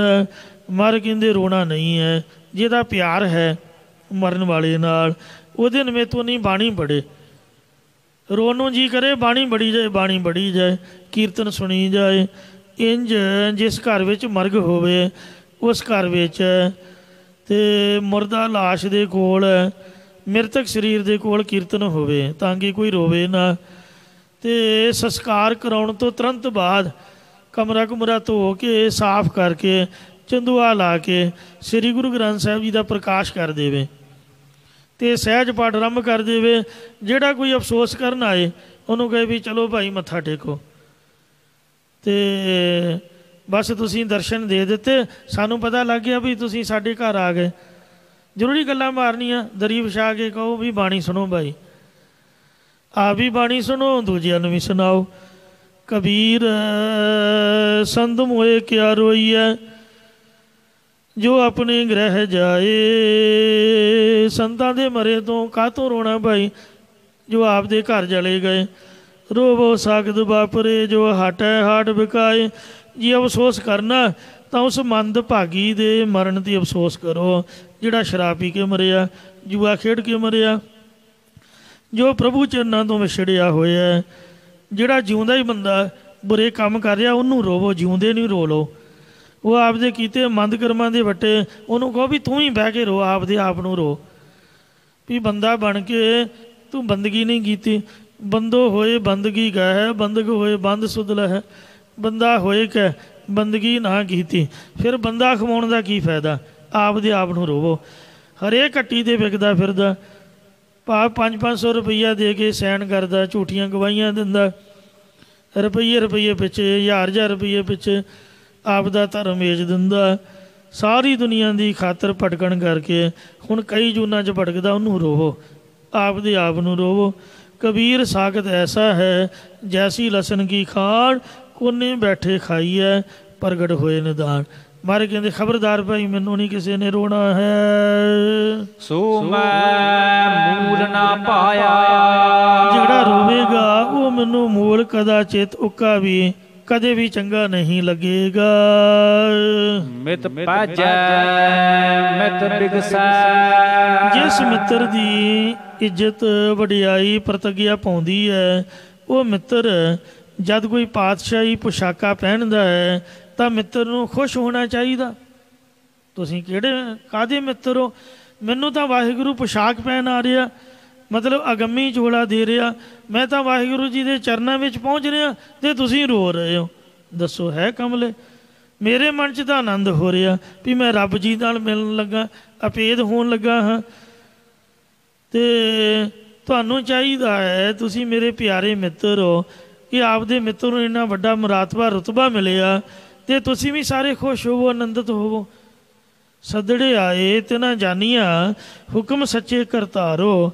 ਨਾਰੀ ਪੁਰਖ ਵਿਸ਼ੁੰਨਿਆ, ਵਿਛੜਿਆ ਮੇਲਣ ਹਾਰੋ।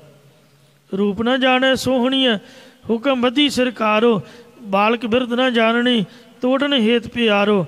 ਨੌਂਦਰ ਠਾਕੇ ਹੁਕਮ ਸੱਚੈ, ਹੰਸ ਗਿਆ ਗੈ ਨਾਰੇ। ਸਾਤਨ ਛੁੱਟੀ ਮੁੱਠੀ ਝੂਠ ਵਿਧਨੀਆ, ਮਿਰਤ ਕੜਾ ਅੰਗਨੜੇ ਮਾਰੇ। ਸੁਰਤ ਮੁਈ ਮਰਮਾਈਏ, ਮਹਿਰ ਲੁਨੀ ਦਰਬਾਰੇ।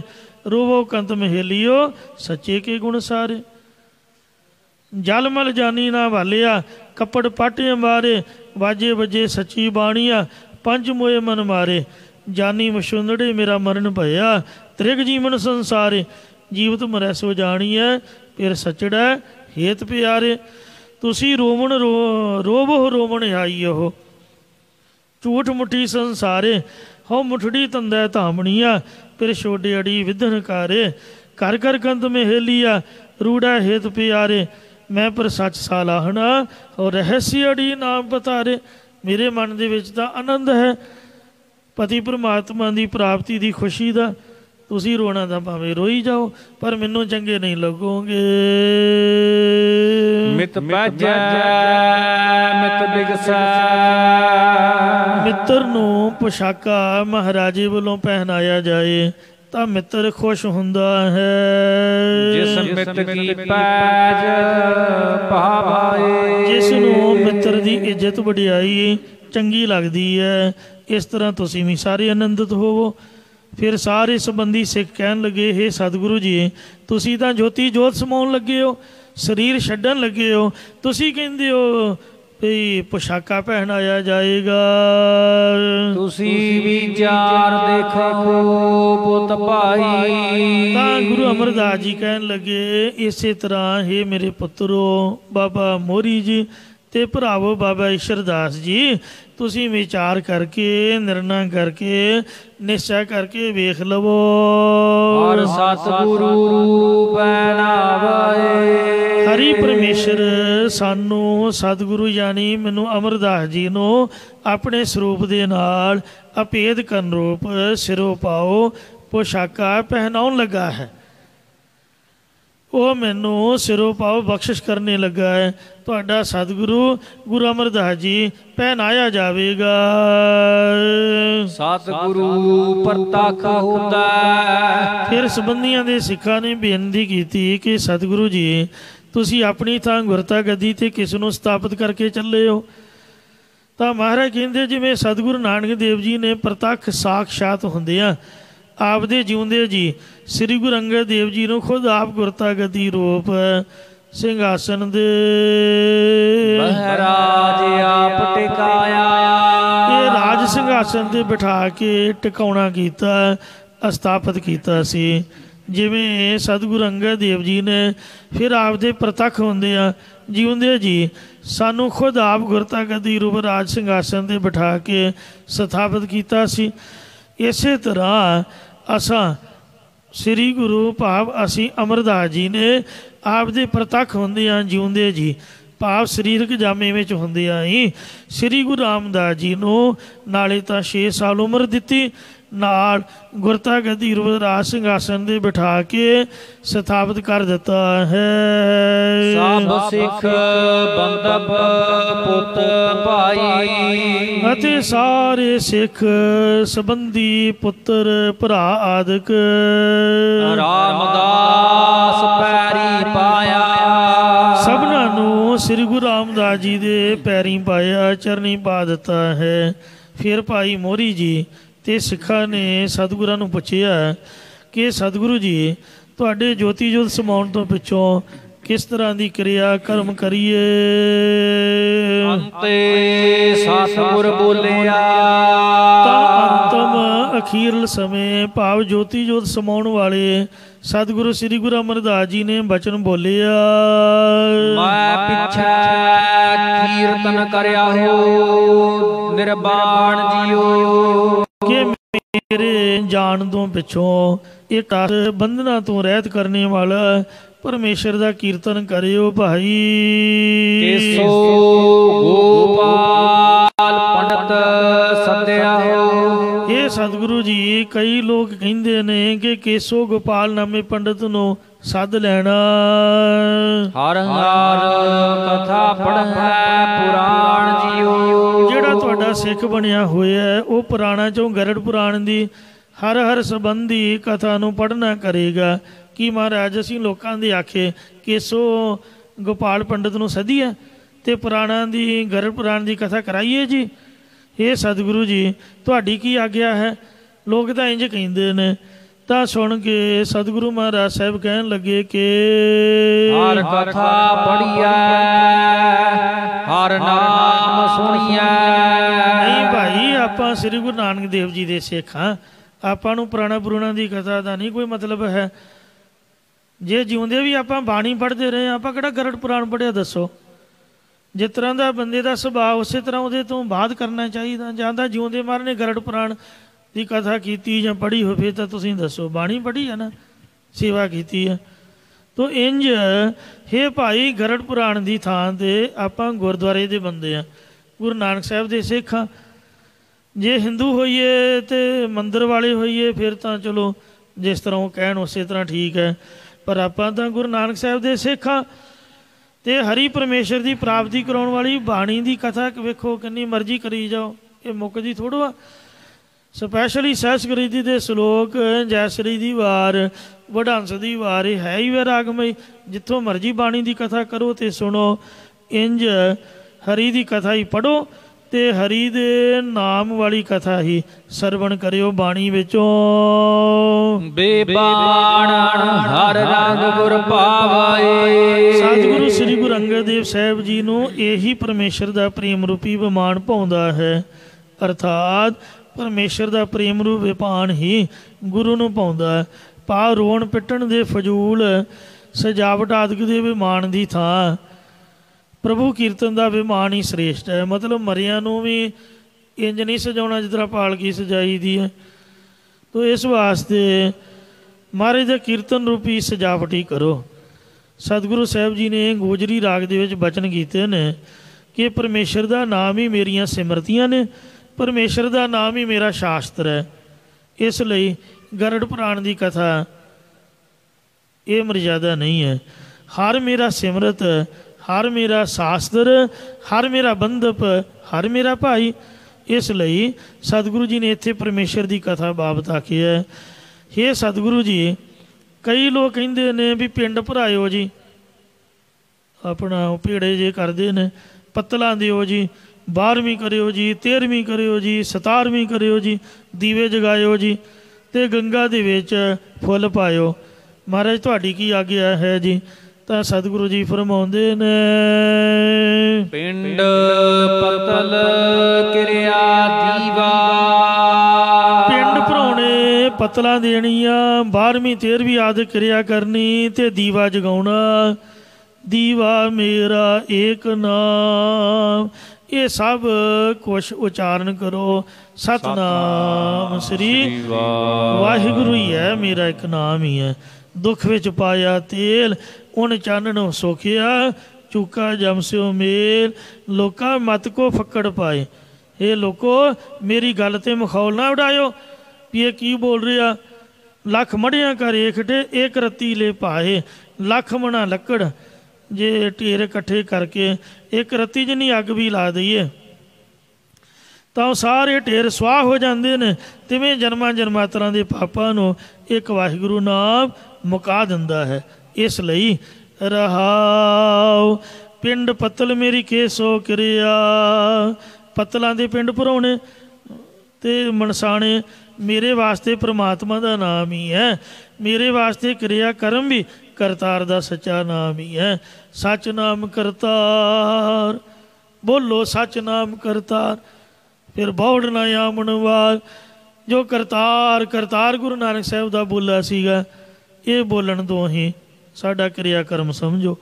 ਇੱਥੇ ਉੱਥੇ ਆਗੇ ਪਾਛੈ ਇਹੋ ਮੇਰਾ ਆਧਾਰ, ਅਤੇ ਗੰਗ ਬਨਾਰਸ ਸਿਫਤ ਤੁਮਾਰੀ ਨਹਾਵੈ ਆਤਮ ਰਾਓ।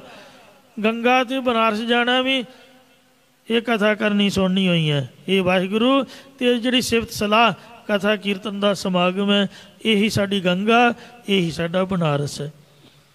ਅਤੇ ਆਤਮਾ ਦੇ ਵਿੱਚ ਇਸ਼ਨਾਨ ਕਰਨਾ, ਮੇਰਾ ਆਤਮਾ ਮੇਰਾ ਮਨ ਸਿਫਤ ਸਲਾਹ ਦੇ ਵਿੱਚ ਜਿਹੜਾ ਇਸ਼ਨਾਨ ਕਰਦਾ, ਇਹ ਵੀ ਨਹਾਉਣਾ ਹੈ। ਗੰਗਾ ਨਹਾਉਣਾ, ਜਿਹੜਾ ਫੁੱਲ ਪਾ ਕੇ ਨਹਾਉਂਦੇ ਨੇ। ਸੱਚਾ ਨਹਾਵਣ ਤਾਂ ਥੀ ਹੈ ਜਾਂ ਐਨਸ ਲਾਗੇ ਭਾਉ। ਸੱਚਾ ਇਸ਼ਨਾਨ ਹੈ ਹੀ ਤਾਂ ਜਦੋਂ ਦਿਨ ਰਾਤ ਪ੍ਰਭੂ ਚਰਨਾਂ 'ਚ ਪ੍ਰੇਮ ਬਣਿਆ ਰਹੇ। ਇੱਕ ਲੋਕੀ ਹੋਰ ਸ਼ਮਸ਼ਰੀ ਬ੍ਰਾਹਮਣ ਜਮਾਂ ਜਾਂ ਚੌਲਾਂ ਦੇ ਆਟੇ ਦਾ ਪਿੰਨ ਵੱਟ ਕੇ ਇੱਕ ਪਿੰਨ ਦੇਵਤਿਆਂ ਨੂੰ ਭੇਟਾ ਕਰਦਾ ਅਤੇ ਦੂਜਾ ਪਿੰਨ ਪਿੱਤਰਾਂ ਨੂੰ। ਅਤੇ ਬ੍ਰਾਹਮਣ ਵੱਟ ਪਿੰਡ ਖਾਏ, ਪਿੰਨ ਵੱਟਣ ਤੋਂ ਪਿੱਛੋਂ ਆਪ ਖੀਰ ਪੂੜੇ ਅਤੇ ਕੜਾਹ ਆਦਿਕ ਜਜਮਾਨਾਂ ਦੇ ਘਰੋਂ ਖਾਂਦਾ ਹੈ। ਦੱਸੋ, ਅਗਲੇ ਦਾ ਬੰਦਾ ਮਰ ਗਿਆ ਅਤੇ ਉਹਨੂੰ ਖੀਰ ਕੜਾਹ ਸੁੱਝਦੀ ਪਈ ਆ। ਲੋਕਾਂ ਦੇ ਭਾਣੇ ਬੁੱਢੇ ਦੀ ਪਾਰਟੀ ਹੋਈ ਚੱਲ ਰਹੀ ਆ। ਨਾ ਪਤਾ ਲੱਗੇ ਵੀ ਬਰਥਡੇ ਆ ਬੁੱਢੇ ਦਾ, ਨਾ ਪਤਾ ਲੱਗੇ ਵੀ ਵਰੀਣਾ ਹੈ, ਨਾ ਪਤਾ ਲੱਗੇ ਕੋਈ ਚੜ੍ਹਾਈ ਕਰ ਗਿਆ।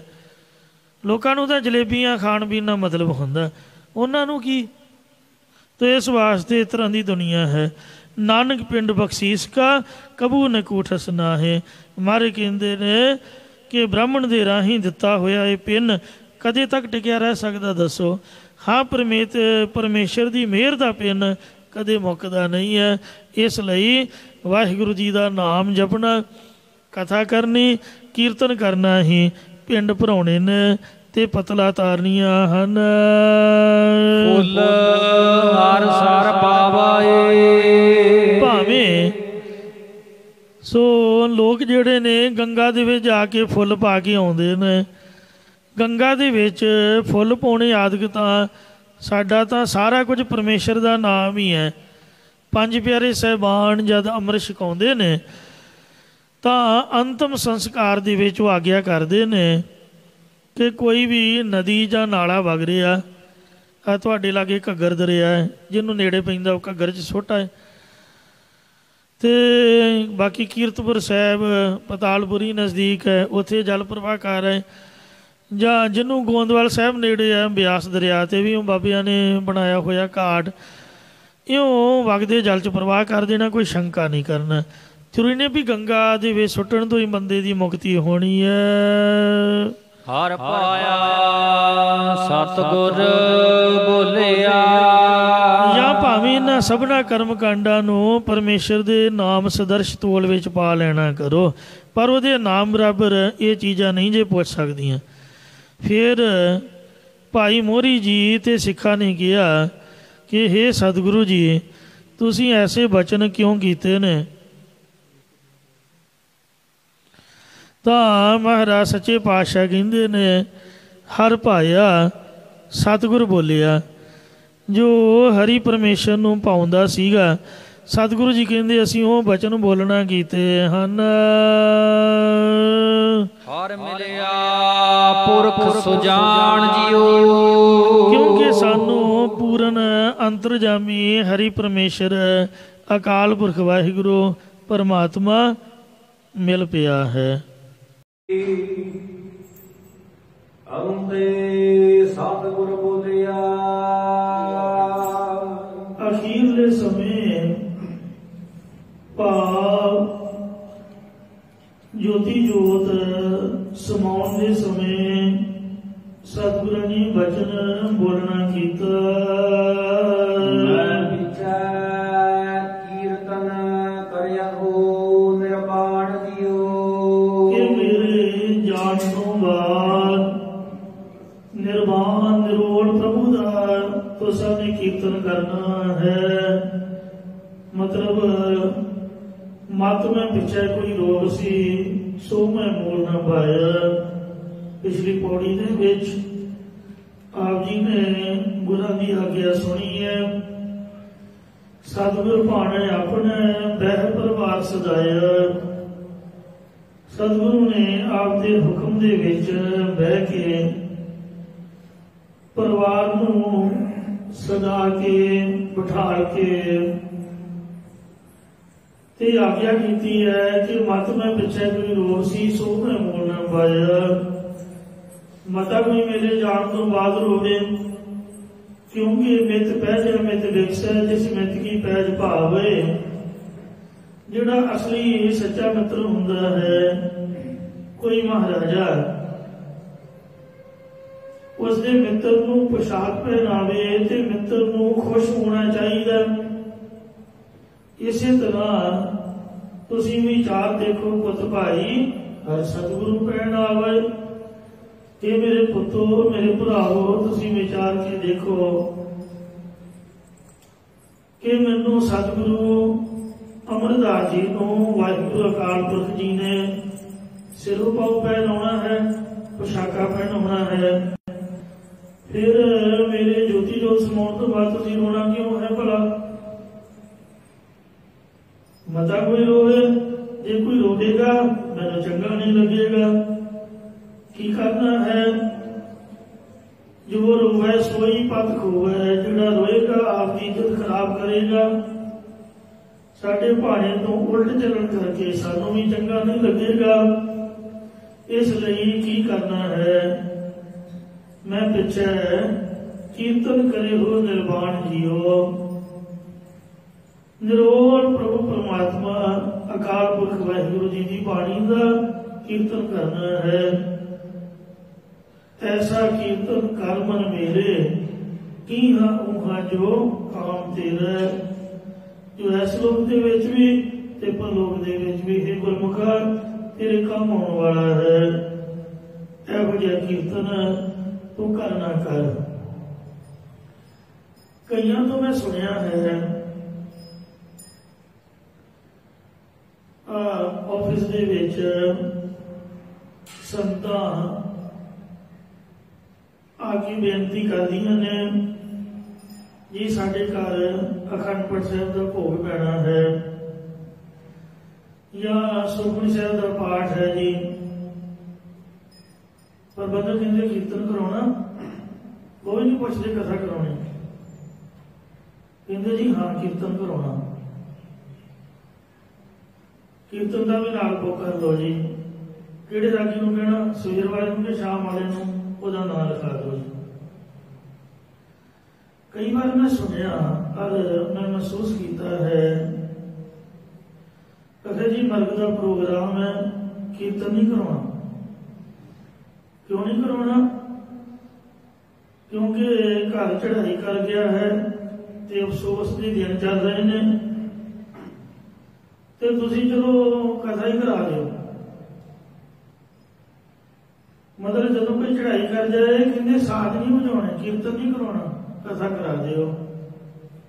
ਬਾਕੀ ਕਥਾ ਕੀਰਤਨ ਜ਼ਰੂਰੀ ਨਹੀਂ ਵੀ ਆਪਾਂ ਖੁਸ਼ੀ ਦੇ ਸਮਾਗਮ ਦੇ ਕਰਾ ਸਕਦੇ ਆ, ਜਾਂ ਕੀਰਤਨ ਮਰਗ ਦੇ ਪ੍ਰੋਗਰਾਮ ਤੇ ਨਹੀਂ ਹੋ ਸਕਦਾ, ਜਾਂ ਕਥਾ ਖੁਸ਼ੀ ਦੇ ਸਮਾਗਮ ਤੇ ਨਹੀਂ ਹੋ ਸਕਦੀ। ਐਦਾਂ ਗੁਰਬਾਣੀ ਹੋਈ ਹੈ, ਭਾਵੇਂ ਕਥਾ ਹੋਵੇ, ਭਾਵੇਂ ਕੀਰਤਨ ਹੋਵੇ, ਭਾਵੇਂ ਖੁਸ਼ੀ ਦਾ ਸਮਾਗਮ ਹੈ, ਭਾਵੇਂ ਮਰਗ ਦਾ ਹੈ। ਇਹ ਕਦੀ ਨਹੀਂ ਸੋਚਣਾ ਚਾਹੀਦਾ ਕਿ ਮਰਗ ਦੇ ਸਮਾਗਮ ਦੇ ਅੱਗੇ ਜੀ ਕੀਰਤਨ ਨਹੀਂ ਕਰਾਉਣਾ। ਕਈ ਕਹਿੰਦੇ ਬਾਬਾ ਜੀ ਸਪੀਕਰ ਨਹੀਂ ਲਾਉਣਾ, ਕਿਉਂ? ਕਿਉਂਕਿ ਮਰਗ ਹੋਈ ਹੈ। ਲੋਕੀ ਕਹਿਣਗੇ ਸਪੀਕਰ, ਪੁਰਾਣਾ ਸਮਾਂ ਹੁੰਦਾ ਸੀ, ਕਿਸੇ ਦਾ ਵਿਆਹ ਹੋਣਾ 3 ਦਿਨ ਸਪੀਕਰ ਖੜਕਦਾ ਰਹਿਣਾ। ਉਹ ਇੰਝ ਲੋਕਾਂ ਦੀਆਂ ਭਾਵਨਾਵਾਂ ਇਸ ਤਰ੍ਹਾਂ ਹਨ, ਪਰ ਗੁਰਬਾਣੀ ਜੋ ਹੈ ਇਸ ਦੇ ਵਿੱਚ ਹਰ ਇੱਕ ਸੋਗ ਤੇ ਰਹਿ ਨਿਆਰੋ, ਨਾ ਹੀ ਮਾਣ ਅਪਮਾਨਾ। ਭਾਵੇਂ ਕੋਈ ਖੁਸ਼ੀ ਹੈ ਤੇ ਭਾਵੇਂ ਗਮੀ ਹੈ, ਕਥਾ ਕੀਰਤਨ ਗੁਰਮਤਿ ਮਰਿਆਦਾ ਹੈ। ਪਾਤਸ਼ਾਹ ਜੀ ਦਾ ਬਚਨ ਹੈ, ਜੋ ਜੋ ਸੁਣੈ ਕਥੈ ਹਰ ਕੀਰਤਨ, ਤਾਕੀ ਦੁਰਮਤਿ ਨਾਸ, ਸਗਲ ਮਨੋਰਥ ਪਾਵੈ ਨਾਨਕ, ਪੂਰਨ ਹੋਵੇ ਆਸ।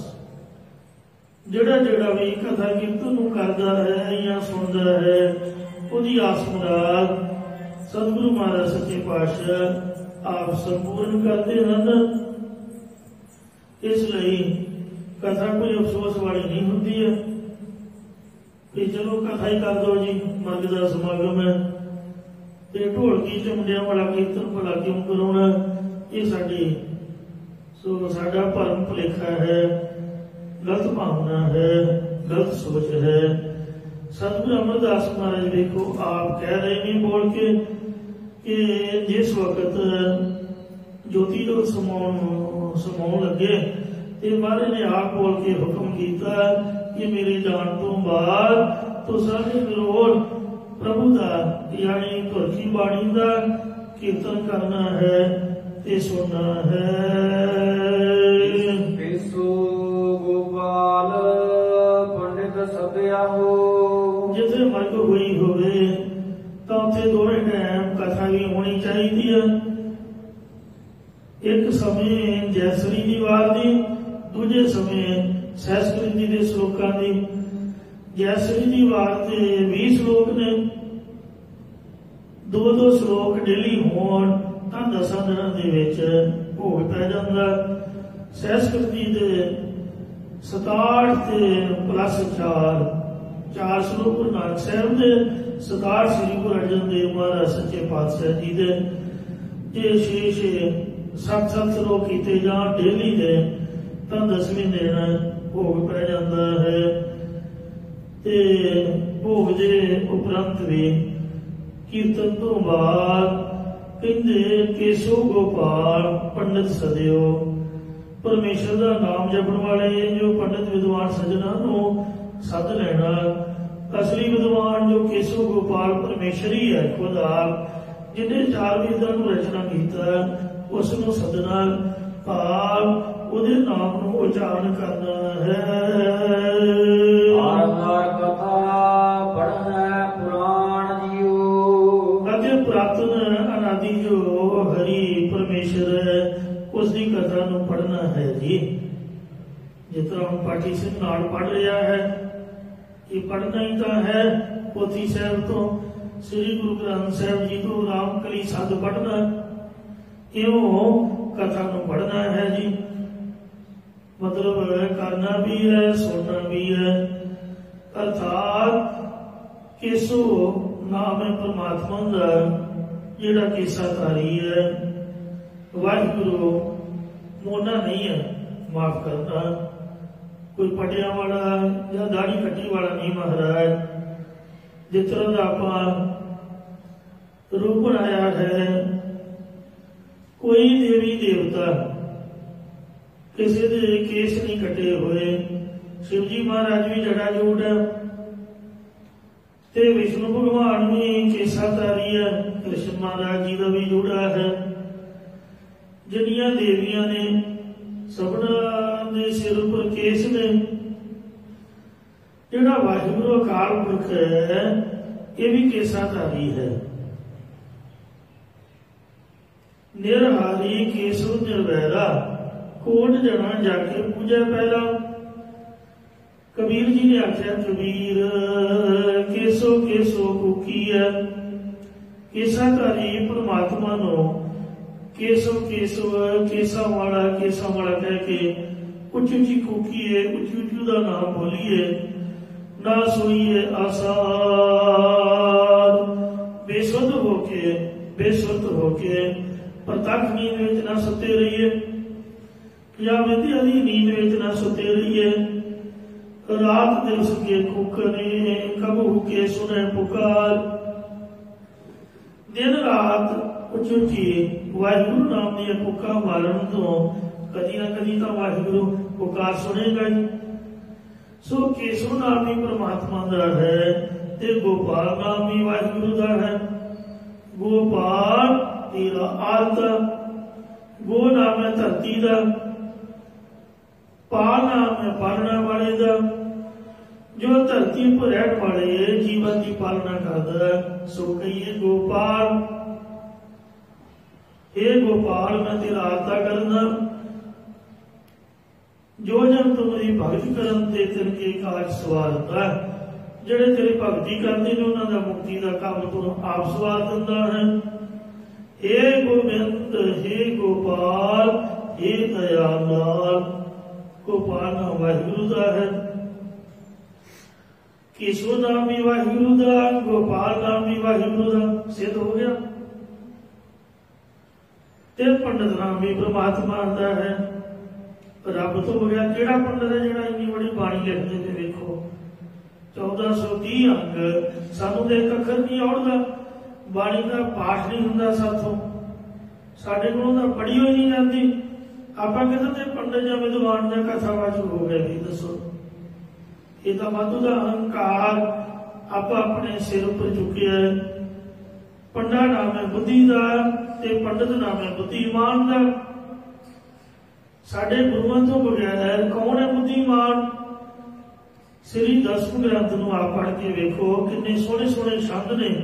उन्हां दा पाठ ही अजकल दे बुद्धिमान नहीं करके सही सुना सकते।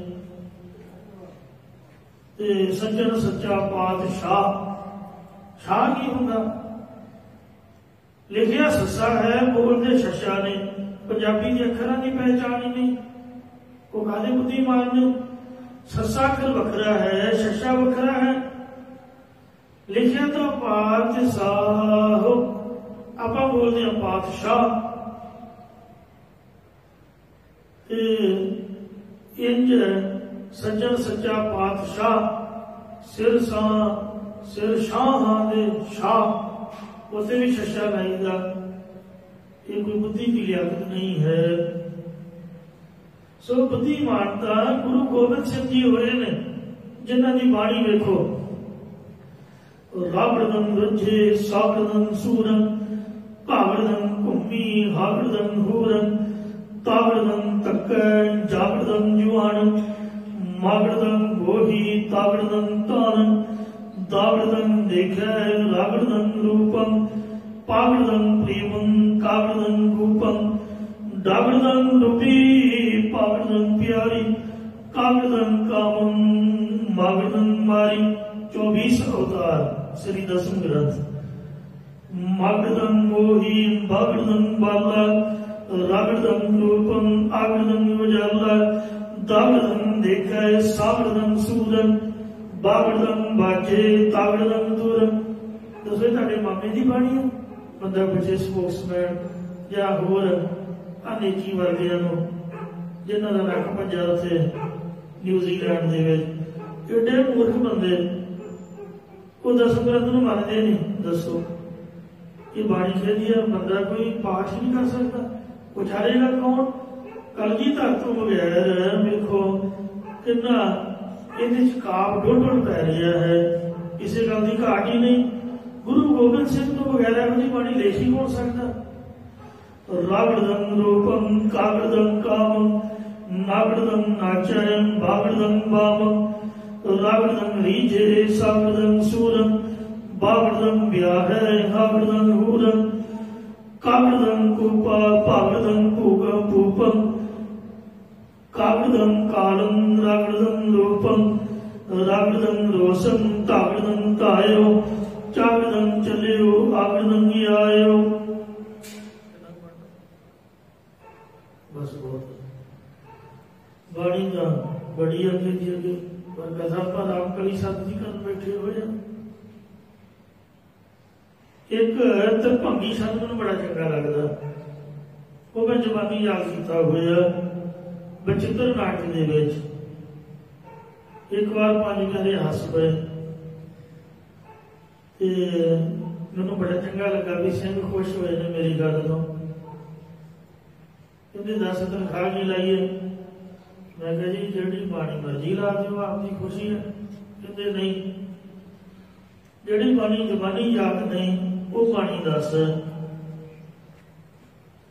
मैं बेनती की अनुभव ही वो मन च कोई इस तरह के विचार नहीं सीगे। मैं कहा भी महाराज की कृपा काल उस भी चलंद हो गई। एक मैं कहा बचित्र नाटक रहिंदा है वो नहीं याद होता, वो सारे ही हस पे। मतलब दिलों प्रेम है मेरा। बचित्र नाटक भी बाणी है पढ़नी चाहिए। मैं कहा जी हम तुम दसो, मैं तो पढ़ना हाँ। बचित्र नाटक गुरु साहिबा ने आपके जंग का इतिहास लिखा है, आपकी कुल का सजा लिखा है, कितों कुल चली किमें किमें राजे होए। मैनूं बहुत चंगा लगता। वो घुमास भी कह लगे भी आऊँगा जैसे की बार आऊँगी। मैं कहा जी नहीं, कहते चलो 10 पाठ कर ली। वो फिर जबानी महाराज ने याद करा दी। जिहड़ा तरभंगी शब्द है ये अकाल पुरख की महिमा दे विच बचित्र नाटक के आरंभ दे विच ही कलगीधर जी ने लिखिया है। तरभंगी शब्द श्री काल जी की उस्तत खंड में हंडन खालदल खंडन यात्रन मंडन भार मंडन कोई दांडिया खंडन तेज प्रजंडन ज्योति अमंडन पहाड़ प्रभम सुख संदा करन दुर्मंदन चिलबती अमरिया शरण जय जय जयकार सेठ व्यापार माप्रत पारम जय तेगम। दसो ये कलगीधर जी रचना नहीं था और के लिए बनी बुद्धिमान गुरु गोबिंद सिंह ने जिन्हें श्री दसम ग्रंथ रचिया। बुद्धिमान साढ़े गुरु साहिबान ने जिन्होंने श्री गुरु ग्रंथ साहिब की रचना की थी। पंडा नाम है बुद्धि का, पंडित नाम है बुद्धिमान का। 5 पातशाहियां दी लड़ीवार गुरबाणियां ते 6वें पातशाह ने धुना चढ़ाइया ते 9वें पातशाह जी की बाणी गुरु गोबिंद सिंह ने दर्ज की थी। आज श्री गुरु गोबिंद सिंह जी एडे बुद्धिमान हुए, एडे बड़े पंडित आगम फाजल विद्वान ने। उन्होंने फारसी में देखो और अंग्रेजी की बोली च किसी की बोली च उन्होंने लाणता पौड़ियां समझाना कितनी वड्डी लियाकत जफरनामा लिखिया। ये जो गुरमुखी अखरां दे आए ये श्री गुरु ग्रंथ साहिब पूरे का पूरा ही जबानी उचार के लिखाया। करतारपुर उन्हें अपना भीम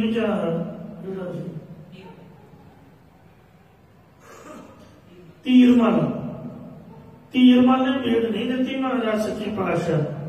आख्या जी उही स्वरूप ने ਤਾਂ ਫਿਰ ਕੰਠੋਂ ਬਾਣੀ ਕਿਉਂ ਨਹੀਂ ਉਚਾਰ ਲੈਂਦੇ। ਤਾਂ ਸ੍ਰੀ ਗੁਰੂ ਗੋਬਿੰਦ ਸਿੰਘ ਜੀ ਵੇਖੋ ਕਿੰਨੇ ਵੱਡੇ ਪੰਡਿਤ ਹੋਏ ਨੇ, ਕੋਈ ਉਹਨਾਂ ਦਾ ਸਾਨੀ ਨਹੀਂ ਹੋਇਆ। ਪੂਰੇ ਦਾ ਪੂਰਾ ਗੁਰੂ ਗ੍ਰੰਥ ਸਾਹਿਬ ਇੱਕ ਓਂਕਾਰ ਤੋਂ ਲੈ ਕੇ 18 10 20 ਤੱਕ ਨਾਵੇਂ ਪਾਤਸ਼ਾਹ ਜੀ ਦੀ ਬਾਣੀ ਸਮੇਤ ਮਨ ਨੇ ਜ਼ਬਾਨੀ ਉਚਾਰਿਆ। ਭਾਈ ਮਣੀ ਸਿੰਘ ਨੇ ਲਿਖਿਆ, ਬਾਬਾ ਦੀਪ ਸਿੰਘ ਨੇ ਕਲਮਾਂ ਕੜੀਆਂ ਸਿਆਹੀ ਬਣਾ ਕੇ ਦਿੱਤੀ। ਕਿਉਂ ਗੁਰੂ ਸਾਹਿਬ ਜੀ ਉਹਨਾਂ ਤੋਂ ਵੱਡਾ ਪੰਡਿਤ ਕੌਣ ਹੈ ਭਾਈ? ਸੋ ਪੰਡਿਤ ਜੋ ਤੇਹਾਂ ਗੁਣਾ ਦੀ ਪੰਡ ਉਤਾਰ ਰਜੋ ਸਤੋ ਤਮੋ ਦੀ ਪੰਡ ਉਤਾਰ ਕੇ ਤੁਰਿਆ ਪਦ ਦੇ ਮਾਲਕ ਨੇ, ਸਿੰਘਾਂ ਨੂੰ ਤੁਰਿਆ ਵਿੱਚ ਪਹੁੰਚਾਉਣ ਵਾਲੇ ਨੇ। ਸੋ ਪੰਡਿਤ ਨਾਮ ਵੀ ਪਰਮਾਤਮਾ ਦਾ ਹੋਇਆ। ਕਈ ਤਰਕ ਕਰਦੇ ਨੇ ਜੀ ਪੁਜਾਰੀਵਾਦ ਜੀ, ਪੰਡਿਤਵਾਦ ਜੀ। ਬੰਦਾ ਪੁੱਛੇ ਪੂਜਾ ਕਰਨ ਵਾਲਾ ਪੁਜਾਰੀ ਹੈ, ਜ਼ਰੂਰੀ ਨਹੀਂ ਵੀ ਆਪਾਂ ਪੱਥਰ ਦੀ ਮੂਰਤੀ ਦੀ ਪੂਜਾ ਕਰਨੀ ਹੈ ਜਾਂ ਮੰਦਰ ਵਾਲੇ ਪੁਜਾਰੀ ਥੋੜੋ। ਕੋਈ ਕਹਿੰਦਾ ਪੁਜਾਰੀ ਦਾ ਕਹੀ ਨਾ, ਆਪਾਂ ਪੁਜਾਰੀ ਦਾ ਹਾਂ। ਮਹਾਰਾਜ ਨੇ ਨਾਮ ਦੀ ਪੂਜਾ ਦਿੱਤੀ ਹੈ, ਪੂਜਾ ਹੀ ਤਾਂ ਹੈ। ਪੂਜਾ ਕੀਚੈ ਨਾਮ ਧਿਆਈ ਹੈ। ਮਹਾਰਾਜ ਕਹਿੰਦੇ ਅਕਾਲ ਪੁਰਖ ਦੀ ਪੂਜਾ ਕਰੋ। ਜਾਗਤ ਜੋਤ ਜਪੈ ਤਿਸ ਬਸ ਪੂਜਾ ਅਕਾਲ ਕੀ, ਪੰਚਾ ਸ਼ਬਦ ਦਾ ਪੰਜਾਂ ਪਿਆਰੇ ਦਾ ਹੁਕਮ ਹੈ। ਤੋ ਅਕਾਲ ਦੇ ਪੁਜਾਰੀ ਹਾਂ। ਤੇ ਪੁਜਾਰੀ ਕੋਈ ਅੱਖਰ ਮਾੜਾ ਤਾਂ ਨਹੀਂ ਹੈ। ਜੇ ਕੋਈ ਤਰਕ ਕਰੀ ਜਾਏ ਤਾਂ ਕਰੀ ਜਾਏ। ਜਿਹੜਾ ਪੰਡਿਤ ਹੈ ਉਹ ਤਾਂ ਸਭ ਤੋਂ ਵੱਡਾ ਸਾਡਾ ਵਾਹਿਗੁਰੂ ਹੈ। ਸਭ ਤੋਂ ਵੱਡਾ ਤਾਂ ਗੁਰੂ ਗੋਬਿੰਦ ਸਿੰਘ ਹੈ। ਉਹਨੇ ਹੀ ਸਾਨੂੰ ਆਪਦੇ ਪੰਡਿਤ ਬਣਾਇਆ, ਛੋਟੇ ਪੰਡਿਤ। ਇਹ ਹਾਂਜੀ ਪੜੋ ਗੁਰਬਾਣੀ ਤੋ ਇੰਜ ਪੰਡਿਤ ਨਾਮ ਵਾਹਿਗੁਰੂ ਦਾ, ਗੁਰੂਆਂ ਦਾ ਹੈ। ਜੁਗ ਜੁਗ ਜੋਗੀ ਖਾਣੀ ਭੋਗੀ ਪੜਿਆ ਪੰਡਿਤ ਆਪ ਦੀ ਹੈ। ਇਸ ਵਾਸਤੇ ਕੀ ਅਰਥ ਬਣਿਆ? ਆਪ ਪਿਆਰ ਨਾਲ ਸੁਣੋ ਜੀ। ਸੋ ਗੋਪਾਲ ਪੰਡਿਤ ਸਦਿਆ ਹੋ। ਕੇਸੋ ਕੇਸ ਪਰਮਾਤਮਾ ਗੋਪਾਲ ਪ੍ਰਿਥਵੀ ਦਾ ਪਾਲਕ ਵਾਹਿਗੁਰੂ ਤੇ ਪੰਡਿਤ ਬੁੱਧੀਮਾਨ ਲਿਆਕਤ ਵਾਲਾ ਜਾਂ ਤੇਹਾਂ ਗੁਣਾਂ ਦੀ ਪੰਡ ਉਤਾਰ ਕੇ ਤੁਰਿਆ ਪਦ ਵਿੱਚ ਆਸਰ ਕਰਾਉਣ ਵਾਲਾ। ਸੋ ਵੀ ਵਾਹਿਗੁਰੂ ਉਹਦੇ ਨਾਮ ਨੂੰ ਸਦਨਾ ਕਰੋ। ਭਾਵ ਜੋ ਕੀਰਤਨ ਕਰਨਾ ਹੈ, ਬਾਣੀ ਬਾਣੀ ਉਚੇਚੀ ਵਾਹਿਗੁਰੂ ਨੂੰ ਸਦਨਾ ਹੈ। ਵਾਹਿਗੁਰੂ ਜੀ ਨੂੰ ਆਵਾਜ਼ਾਂ ਮਾਰਨੀਆਂ ਹਨ। ਹਰਿ ਨਾਦ ਕਥਾ ਪੜ੍ਹੈ ਪੁਰਾਣ ਜੀਓ। ਅਤੇ ਜੋ ਹਰੀ ਪਰਮੇਸ਼ਰ ਹੈ ਉਸ ਦੀ ਜੋ ਪ੍ਰਾਤਨ ਅਨਾਦਿ ਤੁਰ ਤੋਂ ਹੀ ਚੱਲੀ ਹੁੰਦੀ ਕਥਾ ਹੈ, ਉਸ ਕਥਾ ਨੂੰ ਪੜ੍ਹਨਾ ਕਰੋ ਜੀ, ਸੁਣਨਾ ਕਰੋ ਜੀ।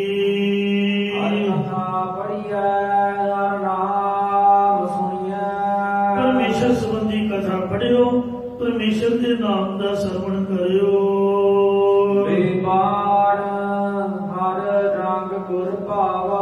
ਜਿਹੜਾ ਹਰੀ ਪਰਮੇਸ਼ਰ ਦਾ ਬੇਬਾਨ ਪ੍ਰੇਮ ਕਰਨਾ, ਇਹੀ ਗੁਰੂ ਸਾਹਿਬ ਨੂੰ ਬੇਬਾਨ ਕੱਢਣਾ ਪਾਉਂਦਾ ਹੈ। ਹੋਰ ਕੋਈ ਫੁੱਲ ਭਕਾਨੇ ਲਾ ਕੇ ਜਾਂ ਮਕਾਨੇ ਸੁੱਟ ਕੇ ਜਾਂ ਪੈਸੇ ਸੁੱਟ ਕੇ ਨਹੀਂ ਬੇਬਾਨ ਕੱਢੀਦਾ। ਪਿੰਡ ਪੱਤਲ ਕਿਰਿਆ ਦੀਵਾ। ਪਰਮੇਸ਼ਰ ਦੀ ਬਖਸ਼ਿਸ਼ ਰੂਪ ਪਿੰਡ ਹੈ। ਨਾਨਕ ਪਿੰਡ ਬਖਸ਼ੀਸ ਕਾ ਕਬੂ ਨੇ ਕੋਠ ਸੁਣਾ ਹੈ। ਇਹ ਮਹਾਰਾਜ ਦੀ ਬਖਸ਼ਿਸ਼ ਦਾ ਪਿੰਡ ਹੈ। ਤੇ ਦੀਵਾ ਕਿਹੜਾ ਹੈ? ਦੀਵਾ ਮੇਰਾ ਇੱਕ ਨਾਮ ਦੁੱਖ ਵਿੱਚ ਪਾਇਆ ਤੇਲ। ਹਰ ਸਾਰ ਪਾਵਾਏ। ਜਾਂ ਕਿਸੇ ਕਿਸੋ ਨਾਮ ਜਪਣਾ, ਪਿੰਡ ਭਰਾਉਣੇ ਨੇ, ਸੱਚੇ ਨਾਮ ਨੂੰ ਜਪਣਾ, ਇਹ ਪਤਰਾ ਦੇਣੀ ਹੈ ਤੇ ਵਾਹਿਗੁਰੂ ਵਾਹਿਗੁਰੂ ਉਚਾਰਨਾ, ਇਹ ਕਿਰਿਆ ਕਰਨੀ ਹੈ। ਨਾਮ ਰੂਪ ਦੀਵਾ ਜਗਾਉਣਾ, ਫੁੱਲ ਹਰ ਸਰ ਪਾਵੇ, ਅਸਤੀਆਂ ਨੂੰ ਹਰੀ ਪਰਮੇਸ਼ਰ ਦੇ ਸਾਧ ਸੰਗਤ ਰੂਪੀ ਸਰੋਵਰ ਦੇ ਵਿੱਚ ਪਾਉਣਾ। ਆ ਸਾਧ ਸੰਗਤ ਦੇ ਚਰਨਾਂ ਦੀ ਧੂੜ ਵਿੱਚ ਰਲਾ ਦੇਣਾ। ਜਿਵੇਂ ਭਾਈ ਗੁਰਦਾਸ ਜੀ ਨੇ ਲਿਖਿਆ ਹੈ, ਮੇਰੀ ਖੱਲੋਂ ਮੋਜੜ ਗੁਰਸਿੱਖ ਹੰਡਾਂਦੇ, ਮੇਰੀ ਖੱਲ ਦੇ ਮੋਜੇ ਬਣ। ਮੈਨੂੰ ਪਤਾ ਨਹੀਂ ਸੀ ਹੁੰਦਾ ਵੀ ਮੋਜੜੇ ਦਾ ਕੀ ਮਤਲਬ ਹੈ।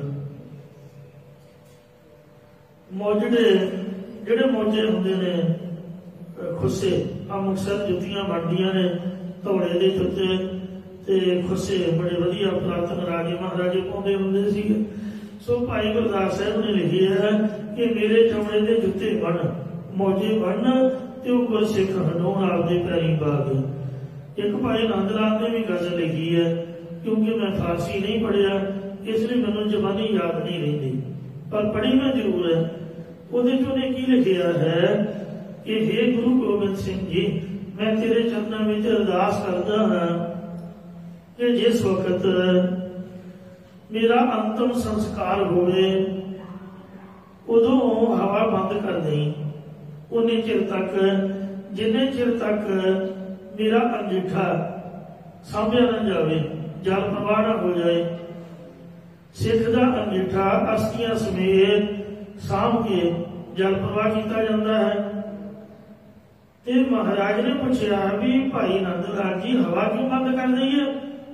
ਕਹਿੰਦੇ ਮਹਾਰਾਜ ਕੀ ਪਤਾ, ਜਿਉਂਦੇ ਜੀ ਤਾਂ ਮੈਂ ਤੇਰੇ ਚਰਨਾਂ ਤੋਂ ਬਗੈਰ ਕਿਸੇ ਅੱਗੇ ਮੱਥਾ ਨਹੀਂ ਟੇਕਿਆ। ਕਹਿੰਦੇ ਮਰੇ ਤੋਂ ਬਾਅਦ ਮੇਰੀ ਮੜੀ ਦੀ ਸਵਾਹ ਹਵਾ ਉਡਾ ਕੇ ਕਿਸੇ ਪਖੰਡੀ ਦੇ, ਕਿਸੇ ਬੇਮੁਖ ਬੰਦੇ ਦੇ ਪੈਰਾਂ ਦੇ ਵਿੱਚ ਨਾ ਭੇਜ ਦੇਵੇ। ਗੱਜ ਕੇ ਕੋ ਸਤਨਾਮ ਸ੍ਰੀ ਵਾਹਿਗੁਰੂ। ਮਤਲਬ ਮਰੇ ਤੋਂ ਬਾਅਦ ਵੀ ਗੁਰੂ ਸਾਹਿਬ ਤੇਰੇ ਚਰਨਾਂ 'ਚ ਅਰਦਾਸ ਹੈ ਕਿ ਮੇਰੀ ਸਿੱਖੀ ਸਿੱਧੂ ਨੂੰ ਕਾਇਮ ਰੱਖੀ। ਇਉਂ ਜਿਹੜੀਆਂ ਮੇਰੀਆਂ ਅਸਲੀਆਂ ਮੇਰੀਆਂ ਹੱਡੀਆਂ ਨੇ, ਇਹ ਸੰਗਤ ਦੇ ਚਰਨਾਂ ਦੀ ਧੂੜੀ 'ਚ ਵਾਹਿਗੁਰੂ ਲਾ ਦੇਵੀਂ। ਜਾਂ ਇਸੇ ਪ੍ਰਕਾਰ ਬੇਬਾਨ ਫੁੱਲ ਹਰ ਸਰ ਪਾਵੈ। ਪਰਮੇਸ਼ਰ ਦੀ ਸਿਫਤ ਕਰਨ ਰੂਪ ਜਿਹੜੀ ਹਰ ਸਰ ਗੰਗਾ ਹੈ, ਇਹ ਗੰਗਾ ਬਣਾ ਲੈਣੀ। ਇਹਦੇ ਵਿੱਚ ਮੇਰੇ ਜਿਹੜੇ ਫੁੱਲ ਨੇ, ਮੇਰੀਆਂ ਅਸਥੀਆਂ ਮਹਾਰਾਜ ਕਿਰਪਾ ਕਰਕੇ ਰਲਾ ਦੇਣੀਆਂ।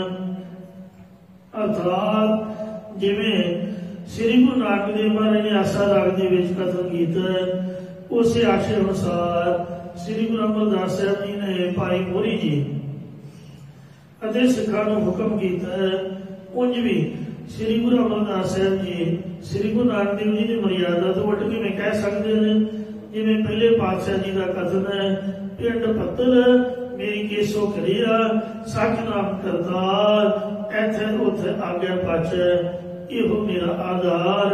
ਗੰਗ ਮਨਾਰੇ ਸਿਫਤ ਤੁਮਾਰੀ ਨਾਵੇ ਆਤਮ ਰਾਵੋ। ਤੇ ਇੰਜ ਇਹ ਪਹਿਲੇ ਪਾਤਸ਼ਾਹ ਦੀ ਮਰਿਆਦਾ ਹੈ। ਇਸੇ ਪ੍ਰਕਾਰ ਪਿੰਡ ਪੰਤੇ ਸਤਿਗੁਰੂ ਅੰਤੇ ਸਤਿਗੁਰ ਬੋਲਿਆ। ਸਾਧ ਸੰਗਤ ਜੀਓ, ਤੀਸਰਾ ਸਰਵਣ ਕਰੋ। ਅਖੀਰਲੇ ਸਮੇਂ ਭਾਵ ਜੋਤੀ ਜੋਤ ਸਮਾਉਣ ਵੇਲੇ ਸਤਿਗੁਰਾਂ ਨੇ ਬਚਨ ਬੋਲਿਆ।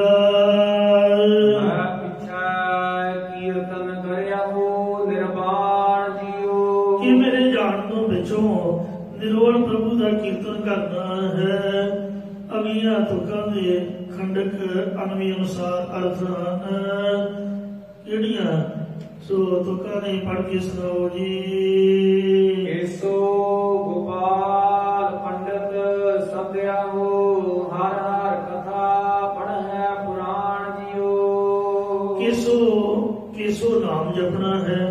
ਇਹ ਪਿੰਡ ਭਰਾਉਣਾ। ਗੋ ਪ੍ਰਿਥਵੀ ਦੇ ਪਾਲ ਪਾਲ ਪਰਮੇਸ਼ਰ ਦਾ ਨਾਮ ਜਪਣਾ ਹੈ। ਪਤਰਾ ਦੇਣੀਆਂ। ਪੰਡਤ ਵਿਦਵਾਨ ਤਤ ਵੇਦੀਆਂ ਨੂੰ ਸੱਦਣਾ, ਇਹ ਕਿਰਿਆ ਕਰਮ ਕਰਨਾ ਹੈ। ਅਤੇ ਹਰ ਨਾਮ ਪਰਮੇਸ਼ਰ ਦਾ ਨਾਮ ਜਪਣ ਰੂਪ ਦੀਵਾ ਜਗਾਉਣਾ ਹੈ। ਤੇ ਫੁੱਲ ਹਰ ਸਰ ਪਾਵੈ, ਪ੍ਰਫੁੱਲਤ ਹੋ ਕੇ ਹਰੀ ਪਰਮੇਸ਼ਰ ਦੇ ਸਾਧ ਸੰਗਤ ਰੂਪੀ ਸਰੋਵਰ ਦੀ ਪ੍ਰਾਪਤੀ ਕਰਨੀ ਹੈ। ਹਰ ਕਥਾ ਪੜ੍ਹੀਐ, ਹਰ ਨਾਮ ਸੁਣੀਐ। ਬੇਬਾਨ ਹਰ ਰੰਗ ਗੁਰ ਭਾਵੈ।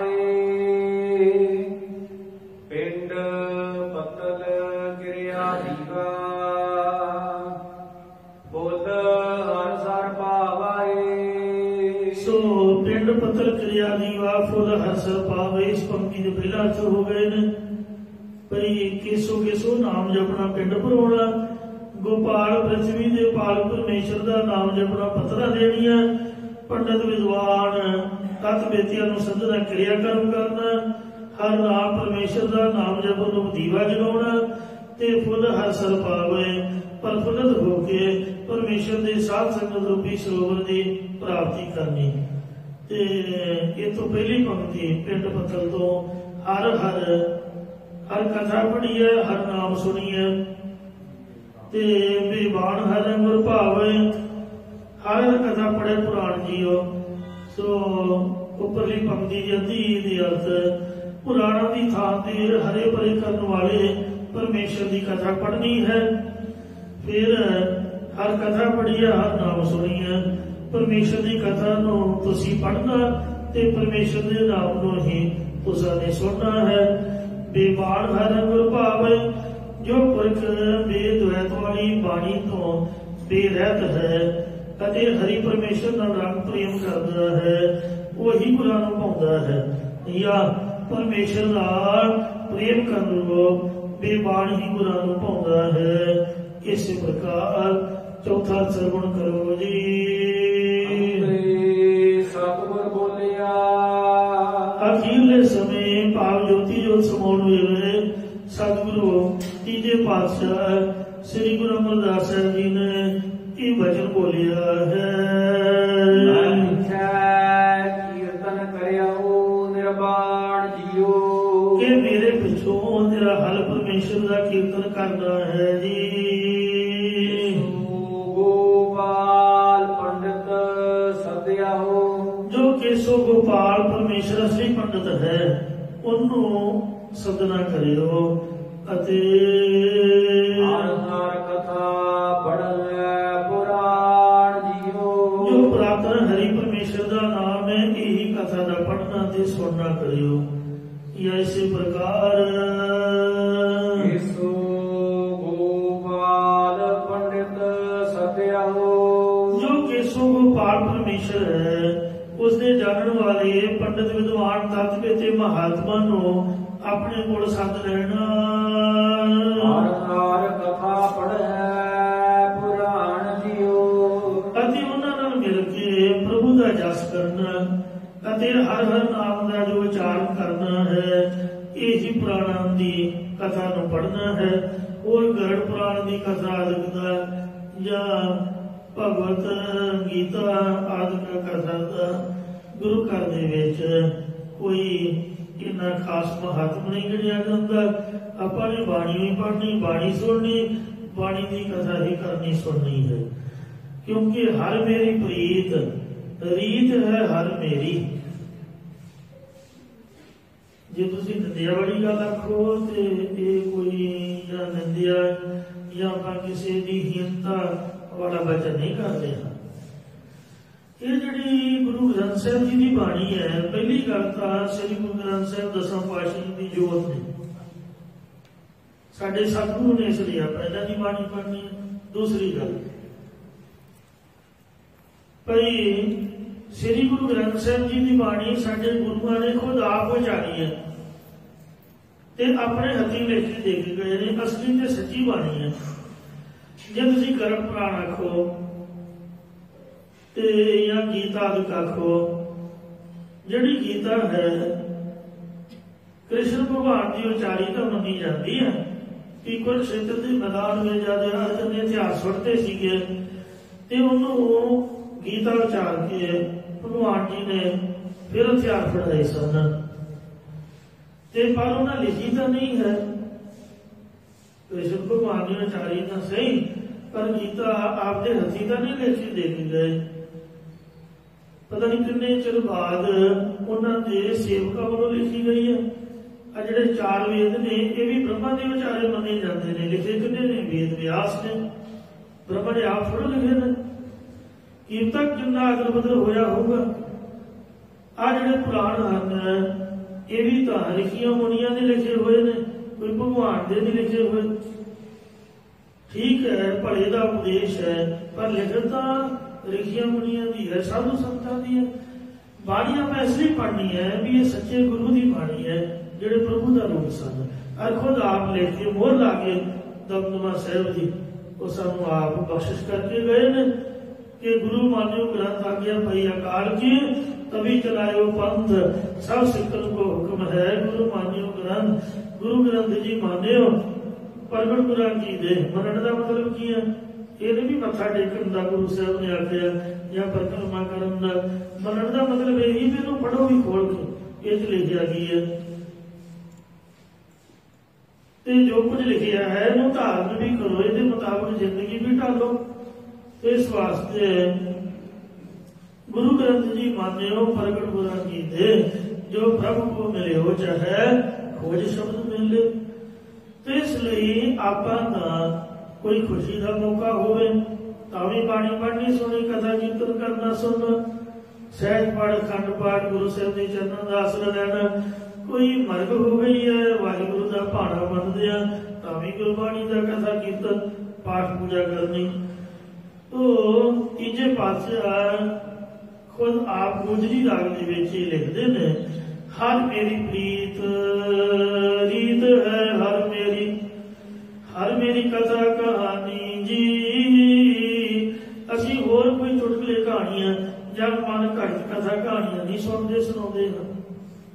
ਕਬੀਰ ਜੀ ਸ਼ਿਵ ਜੀ ਨੇ ਸੁਣਾਈ, ਇੱਥੋਂ ਦੇ ਨੇ ਸੁਣ ਲਈ, ਉੱਥੋਂ ਦੇ ਮਗਰ ਤ੍ਰਿਸ਼ੂਲ ਲੈ ਕੇ ਪੈ ਗਿਆ ਜੀ। ਉੱਥੋਂ ਦਾ ਵਿਆਸ ਜੀ ਘਰ ਵਾਲੀ ਬਾਸੀ ਲੈ ਉਹਦੇ ਢੇੜੇ ਚਲਾ ਗਿਆ ਜੀ। ਉਹ 12 ਸਾਲ ਉੱਥੇ ਬੈਠਾ ਰਿਹਾ ਜੀ। ਉਹ ਬਾਅਦ 'ਚ ਬੜੇ ਜੱਬਾਂ ਨਾਲ ਬਾਹਰ ਨਿਕਲਿਆ ਜੀ। ਉਹ ਇਸ ਤਰ੍ਹਾਂ ਸੁਖਦੇਵ ਮੁਨੀ ਹੋਇਆ ਜੀ। ਫਿਰ ਉਹਨੇ ਮਹਾਰਾਜ ਜਨਕ ਕੋਲੋਂ ਉਪਦੇਸ਼ ਲਿਆ ਜੀ। ਇਸ ਤਰ੍ਹਾਂ ਦੀਆਂ ਗੱਲਾਂ ਦਾ ਤਾਂ ਨਹੀਂ, ਇਹ ਤਾਂ ਇਤਿਹਾਸਿਕ ਸਟੋਰੀਆਂ ਨੇ। ਅਸਲੀ ਸੱਚੀ ਬਾਣੀ ਦੀ ਕਥਾ ਕਹਾਣੀ ਹੈ। ਹਰ ਦੀਆਂ ਕਥਾ ਕਹਾਣੀਆਂ ਗੁਰਮੀਤ ਸੁਣਾਈਆਂ, ਬੜੇ ਹਾਰੀ ਬੁਰੇ ਆਪਣੇ ਗੁਰ ਕੋ ਬਲ ਜਾਈਆਂ। ਸੋ ਹਰ ਮੇਰੀ ਕਥਾ ਕਹਾਣੀ ਜੀ, ਗੁਰਬਾਣੀ ਹੀ ਮੇਰੀ ਕਥਾ ਹੈ और गुरबाणी ही मेरी कहानी है जी। गुर प्रसाद मेरा मन भीजा, गुरां दी कृपा नाल बाणी दे विच ही मेरा मन भिजिया होया है। गुरबाणी सुनत मेरा मन द्रव्या, मन भीना निज घर आवे गो। इहा सेव बनी जियो, यही मेरी सेवा बनी है प्यारे जियो। रहाओ हर मेरा सिमरत, हर मेरा शास्त्र, जिहड़ियां 27 सिमरतियां ये भी मेरा हरि दी बाणी रूप ही है। हरि अकाल पुरख का नाम जपना मेरा शास्त्र है। तुहानूं याद है कि मेहते साहब गुरुद्वारा गुरदर्शन प्रकाश विच रहिंदे आ 3-4 सालां च पढ़ाई पूरी हो गई ते मैं महापुरखां नूं बेनती की। उस्ताद ज्ञानी सुरजीत सिंह सोधी उन्होंने बेनती की, मैं हम काशी जाइए जी कि तो अगली पढ़ाई वास्ते बनारस पंडितों के कोल कहते खबरदार वो तो गात्रा लवा देंगे। गात्रा थोड़ा कोई वेख के खुश होगा, वो तो कहने जनेऊ पाओ धोती बनाओगे ते पढ़ाई तो उत्थे करी दी जिथे मर्जी मर्यादा रहे। मैं कहा जी हुणे तो अगे विद्या कहते गुरबाणी तो वध तुसीं की पढ़ोगे। मैं कह जो जिहड़े ग्रंथ ग्रंथ जे ने संस्कृत दे होर कहते भी गुर प्रताप सूरज ग्रंथ च कवि संतोख सिंह ने सारा कुछ ही लिखता। सारे जिन्ने ग्रंथ ने काम पर उन्होंने का सिद्धांत लिखता। अध्यात्म प्रकाश जो पंडित सुखदेव सिंह ने लिखिया पंजाबी दे विच कहते लोग वो ज्ञानी जी ने बुलाया जी कि दसो मैंने पढ़ा। 10 ग्रंथ कोई छड्डिया ही नहीं। दसो मार्कंडे पुराण की कथा लिखी, वो 24 अवतारां की कथा महाराज जी अपनी थोड़ो ग्रंथों में चुकी है। पता नहीं किहड़े किहड़े पुराण शास्त्रों का रथा किया जिहड़े आपां जिंदगी च वेखे भी नहीं होणगे। वो 10 ग्रंथ पढ़ लिया फिर चढ़दी कला सारा कुछ ही वो गुर प्रताप सूरज ग्रंथ कवि संतोख सिंह कोई छड्डिया ही नहीं। ते बाणी तो बगैर कहते की पढ़ोगे कोई। मक्के तो परे उजाड़ है, श्री गुरु ग्रंथ साहब तो परे साडे लिए उजाड़ ही उजाड़ है। इसलिए प्रभु का सिमरन ज्ञान ध्यान तत् बुद्ध महाराज की बाणी जी सिमरन दे विच ही सारे ज्ञान ध्यान ते तत् की बुद्धि है। इसलिए कहते भी जो कुछ मिलता गुरुद्वारे तो लै लो, गुरुद्वारा छड्ड के कदे नहीं जाना, इतने मेरे को लो। इसलिए थोड़ा पढ़ाई का भी न्याणे मान छड्ड के तुर जान। इसलिए ये महापुरखों का प्रेम सीगा। ਤੇ ਗਿਆਨੀ ਦੇ ਪੇਪਰ ਦਿੱਤੇ ਸਨ ਕਿ ਇਹ BA ਪਾਰਟ 2 ਦੇ ਵਿੱਚ ਦਾਖਲਾ ਮਿਲ ਜਾਂਦਾ ਸਿੱਧੇ ਮੈਟ੍ਰਿਕ ਤੋਂ ਬਾਅਦ। ਤੇ ਉਸ ਤੋਂ ਬਾਅਦ ਫਿਰ 2 ਸਾਲਾਂ ਦੀ BA ਦੇ ਮੁੜ ਕੇ ਆਵੇਂ ਫਿਰ ਕੋਈ PhD ਮਹਾਂਪੁਰਖ ਕਹਿੰਦੇ ਨਹੀਂ ਭਾਈ। ਤੇ ਗਿਆਨੀ ਜੋ ਕੁਛ ਪੜ੍ਹਿਆ ਤੂੰ ਬਾਣੀ ਤੋਂ ਕੁਛ ਵੱਧ ਪੜ੍ਹਿਆ ਹੁੰਦਾ ਜੀ ਨੇ। ਇੱਕ ਆਨੰਦ ਸਾਹਿਬ ਸੀਗਾ ਬਸ, ਹੋਰ ਬਾਕੀ ਸਭ ਦੁਨਿਆਵੀ ਬਾਤਾਂ। ਤੇ ਉਹ ਕਹਿਣ ਦੀ ਗਿਆਨੀ ਹੈ, ਕਹਿੰਦੇ ਫਿਰ ਇੱਥੇ BA ਤੇ ਇੱਥੇ ਹੀ ਆਵੇਂ। ਇਸ ਕਥਾ ਤੋਂ ਮਤ ਕੀ ਹੈ? ਮੈਂ ਤਾਂ ਸਮਝਿਆ ਵੀ ਕੁਛ ਵੀ ਨਹੀਂ। ਭਾਵੇਂ ਕੋਈ MA ਹੈ ਤੇ ਭਾਵੇਂ PhD ਹੈ, ਸਭ ਕਲਾਸਾਂ ਅਟੈਂਡ ਕਰਕੇ ਸਭ ਗ੍ਰੰਥ ਪੜ੍ਹ ਕੇ ਵੇਖੇ। ਜਿਹੜੀ ਆਹ ਕਥਾ ਹੈ ਤੁਸੀਂ ਗੁਰਦੁਆਰੇ ਤੋਂ ਬਗੈਰ ਕਿਤੋਂ ਵੀ ਸੁਣ ਕੇ ਦਿਖਾ ਦਿਓ, ਕਿਸੇ ਗ੍ਰੰਥ 'ਚ ਲਿਖੀ ਦਿਖਾ ਦਿਓ, ਕਿਸੇ ਸਕੂਲ ਕਾਲਜ ਦੇ ਵਿੱਚ ਕਿਸੇ ਪ੍ਰੋਫੈਸਰ ਦੀ ਇੰਟੈਲੀਜੈਂਸ ਪਰਖ ਕੇ ਦਿਖਾ ਦਿਓ। ਇਹ ਜੋ ਕਥਾ ਤੁਹਾਨੂੰ ਕੋਈ ਸੁਣਾ ਦੇ, ਇਹ ਜਿਹੜੇ ਮਹਾਂਪੁਰਖਾਂ ਨੇ ਅਰਥ ਕੀਤੇ ਨੇ, ਇਹ ਕੇਵਲ ਤੇ ਕੇਵਲ ਗੁਰਦੁਆਰੇ ਦੇ ਵਿੱਚੋਂ ਹੀ ਤੁਹਾਨੂੰ ਪ੍ਰਾਪਤ ਹੋਣਗੇ। ਇਸ ਲਈ ਮਹਾਂਪੁਰਖ ਸੰਤ ਗਿਆਨੀ ਕਰਤਾਰ ਸਿੰਘ ਖਾਲਸਾ ਪਿੰਡਾਂ ਵਾਲਿਆਂ ਨੇ ਵਰ ਦਿੱਤਾ ਵੀ ਜਿਹੜਾ ਕਥਾਵਾਚਕ ਗਿਆਨੀ ਹੈ ਉਹ BA ਦੇ ਬਰਾਬਰ ਕੁਆਲੀਫਿਕੇਸ਼ਨ ਰੱਖਦਾ ਹੈ, ਭਾਵੇਂ ਉਹ ਅਨਪੜ੍ਹ ਹੈ ਤੇ ਭਾਵੇਂ ਉਹ ਮੈਟ੍ਰਿਕ ਪੜ੍ਹਿਆ ਤੇ ਭਾਵੇਂ +2 ਹੈ, ਉਹਦੀ ਕੁਆਲੀਫਿਕੇਸ਼ਨ BA ਦੇ ਬਰਾਬਰ ਹੈ। ਮੈਂ ਤਾਂ ਸਮਝਦਾ ਵੀ PhD ਤੋਂ ਵੀ ਤਾਂ ਹੈ, ਕਿਉਂਕਿ ਆਹ ਜਿਹੜੀ ਕਥਾ ਮੈਂ ਜ਼ਿੰਦਗੀ ਦੇ ਵਿੱਚ ਮੈਂ ਖੁਦ ਪਹਿਲੀ ਵਾਰ ਵੇਖ ਰਿਹਾ ਤੇ ਪੜ੍ਹ ਰਿਹਾ। ਆ ਜਿਹੜੇ ਅਰਥ ਹਨ ਬੜੇ ਸੁਖਾਲੇ ਅਰਥ ਹਨ ਮਹਾਂਪੁਰਖਾਂ ਨੇ ਕੀਤੇ ਹੋਏ, ਜੋ ਤੁਹਾਡੀ ਸੇਵਾ ਦੇ ਵਿੱਚ ਆਪਾਂ ਹਾਜ਼ਰ ਕਰ ਰਹੇ ਹਾਂ। ਸਭ ਤੋਂ ਕਠਿਨ ਰਾਮਕਲੀ ਸਰ ਦੀ ਕਥਾ ਮੈਂ ਮੰਨੀ ਹੈ, ਕਿਉਂਕਿ ਇਹਦੇ 4 ਗੱਲਾਂ ਲੱਗੀਆਂ। ਆਮ ਕੇਸੋ ਗੋਪਾਲ ਪੰਡਤ ਸੰਧੋ ਹਰ ਕਥਾ ਪੜੇ ਪੁਰਾਣ ਜੀਓ ਫੁੱਲ ਹਸਰ ਪਾਵੇ। ਸਿੱਧੇ ਜੀ ਅਰਥ ਨੇ ਵੀ ਪੰਡਤ ਨੂੰ ਕਥਾ ਕਰਾਓ ਤੇ ਗੰਗਾ 'ਚ ਫੁੱਲ ਪਾਓ। ਤੇ ਪਰ ਆ ਜਿਹੜੇ ਮਹਾਂਪੁਰਖਾਂ ਨੇ ਅਰਥ ਕੀਤੇ ਨੇ ਗੁਰਮਤਿ ਦੇ ਮੁਤਾਬਕ, ਇਹ ਸਾਡੇ ਮਨ 'ਚ ਵੀ ਨਹੀਂ ਆ ਸਕਦੇ। ਤੇ ਜਾਂ ਜਿਹੜੇ ਕੱਲ੍ਹ ਅਰਥ ਕੀਤੇ ਸਨ ਕਿ ਲੋਕ ਕਹਿੰਦੇ ਨੇ ਜੇ ਫੁੱਲ ਹਸਰ ਪਾਵੇ ਗੰਗਾ 'ਚ ਫੁੱਲ ਪਾਓ, ਤੇ ਮਹਾਰਾਜ ਵੀ ਅਸੀਂ ਹੁਣ ਕੀ ਕਰੀਏ? ਲੋਕਾਂ ਦੇ ਆਖੇ ਲੱਗੀਏ ਕਿ ਜਾਂ ਤੁਸੀਂ ਦੱਸੋ? ਮਹਾਰਾਜ ਕਹਿੰਦੇ ਗੰਗਾ 'ਚ ਨਹੀਂ ਮੋੜ। ਤੇ ਇੱਥੇ ਹੀ ਬਿਆਸ ਦਰਿਆ ਦੇ ਕਿਨਾਰੇ ਮਾਂ ਨੇ ਆਪਦਾ ਸੰਸਕਾਰ ਕਰਵਾਇਆ ਸੀਗਾ, ਸ਼ਾਇਦ ਇਸ ਵਾਸਤੇ ਕਿ ਕੋਈ ਮੇਰੀ ਯਾਦ ਨਾ ਬਣੇ। ਤੇ ਗੁਰੂ ਸਾਹਿਬ ਦੀ ਕੋਈ ਯਾਦ ਨਹੀਂ ਉੱਥੇ, ਬਿਆਸ ਦੇ ਪਾਣੀ ਦੇ ਆਪ 'ਚ ਰੋੜ ਕੇ ਲੈ ਗਿਆ ਸਾਰਾ ਕੁਛ। ਥੋੜਾ ਚਿਰ ਰਹੀ, ਮੁੜ ਕੇ ਪਾਣੀ 'ਚ ਅਭੇਦ ਹੋ ਗਈ। ਹੁਣ ਕਿੱਥੇ ਮਹਾਰਾਜ ਦਾ ਅੰਤਮ ਸੰਸਕਾਰ ਹੋਇਆ ਕਿਸੇ ਨੂੰ ਕੁਛ ਨਹੀਂ ਪਤਾ। ਗੁਰੂ ਰਾਮਦਾਸ ਜੀ ਬਾਰੇ ਜਾਂ ਸੋ ਸ੍ਰੀ ਗੁਰੂ ਅਰਜਨ ਦੇਵ ਸਾਹਿਬ ਸੱਚੇ ਪਾਤਸ਼ਾਹ ਤੋਂ ਵੇਖੋ ਮਹਾਰਾਜ ਦੇ ਕੱਲ ਕਥਾ ਹੀ ਉਹਨਾਂ ਦਰਸ਼ਨ ਕੀਤੇ ਤੇ ਹੁਣ ਉੱਥੇ ਕੁਛ ਵੀ ਨਹੀਂ ਹੈ, ਕੱਲੀ ਬੋੜੀ ਸਾਹਿਬ ਹੈ। ਗੁਰੂ ਜੀ ਨੇ ਇਹੀ ਬੋਲਦਾ ਸੀਗਾ।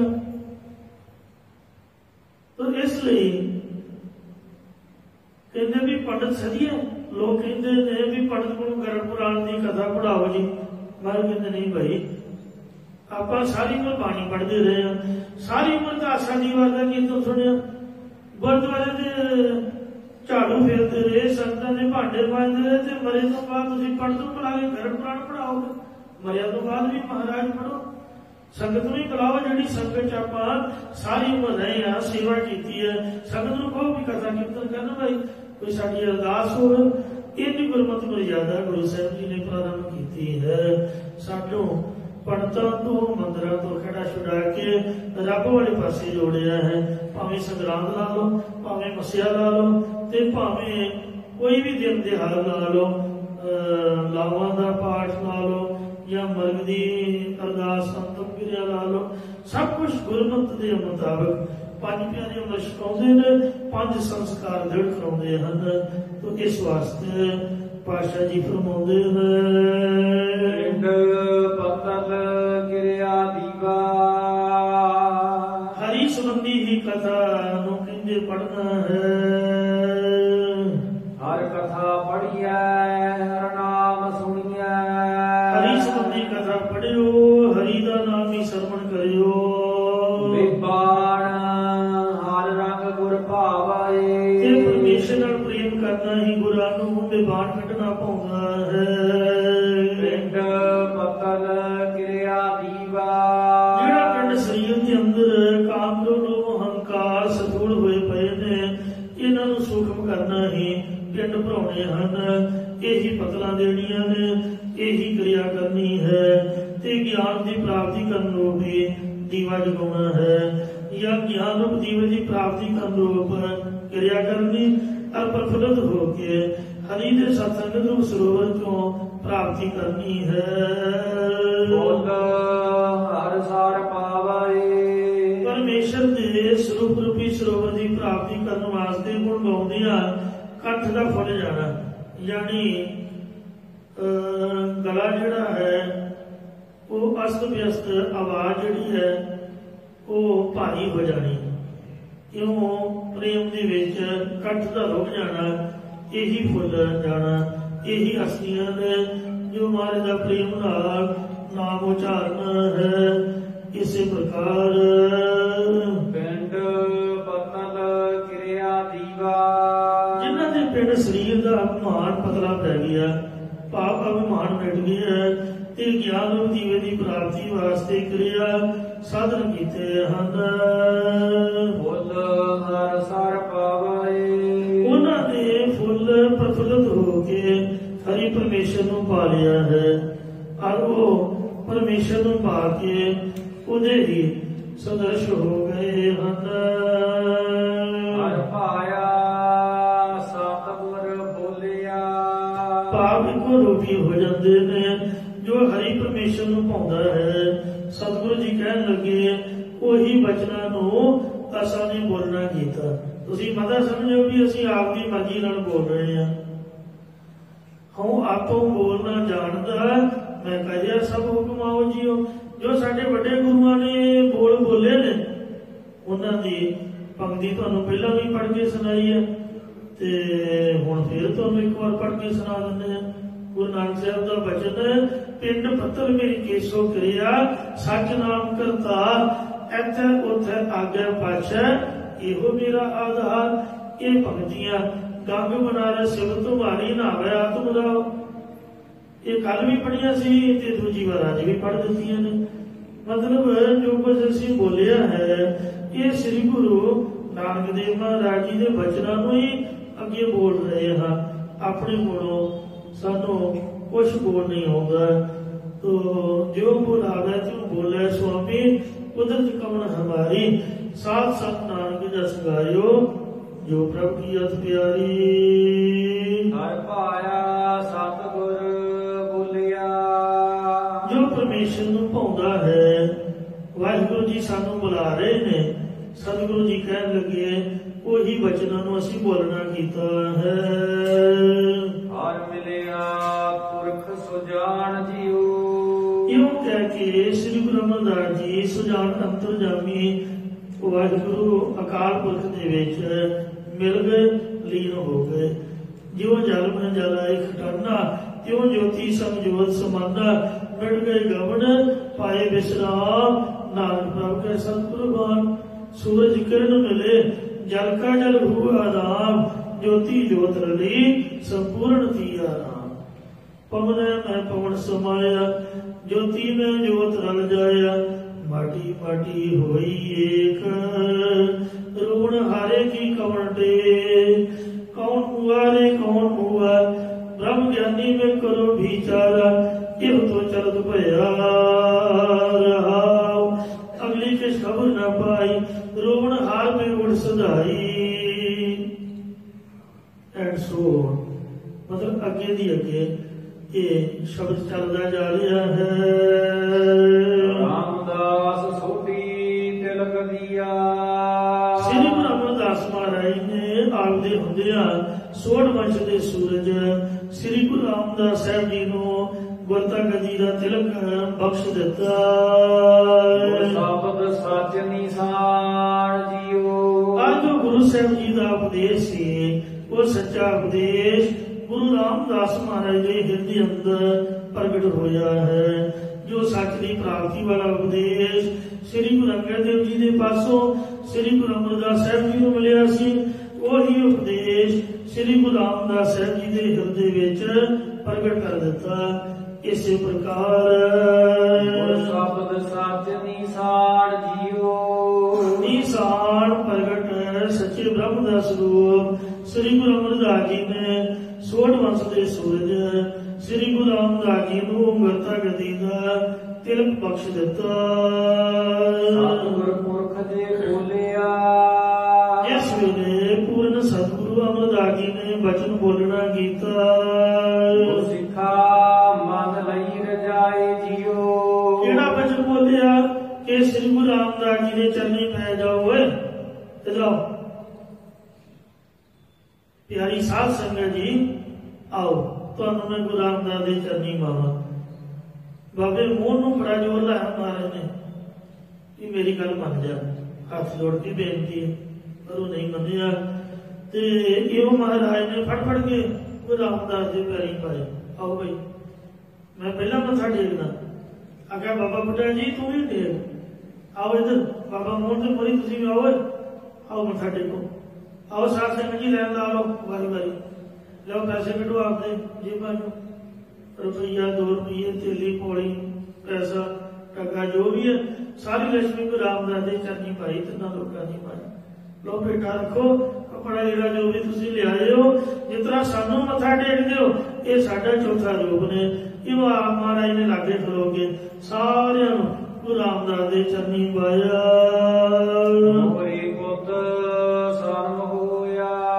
ਤਾਂ ਗੁਰੂ ਸਾਹਿਬ ਦੀ ਆਗਿਆ ਮੰਨ ਕੇ ਸਾਰੇ ਗੁਰਸਿੱਖਾਂ ਨੇ ਸਤਿਗੁਰੂ ਰਾਮਦਾਸ ਦੇ ਪੈਰ ਫੜ ਲਏ, ਸਾਰਿਆਂ ਨੇ ਮੱਥਾ ਟੇਕਿਆ। ਬਾਬੇ ਬੁੱਢੇ ਸਮੇਤ ਸਭਨਾਂ ਨੇ।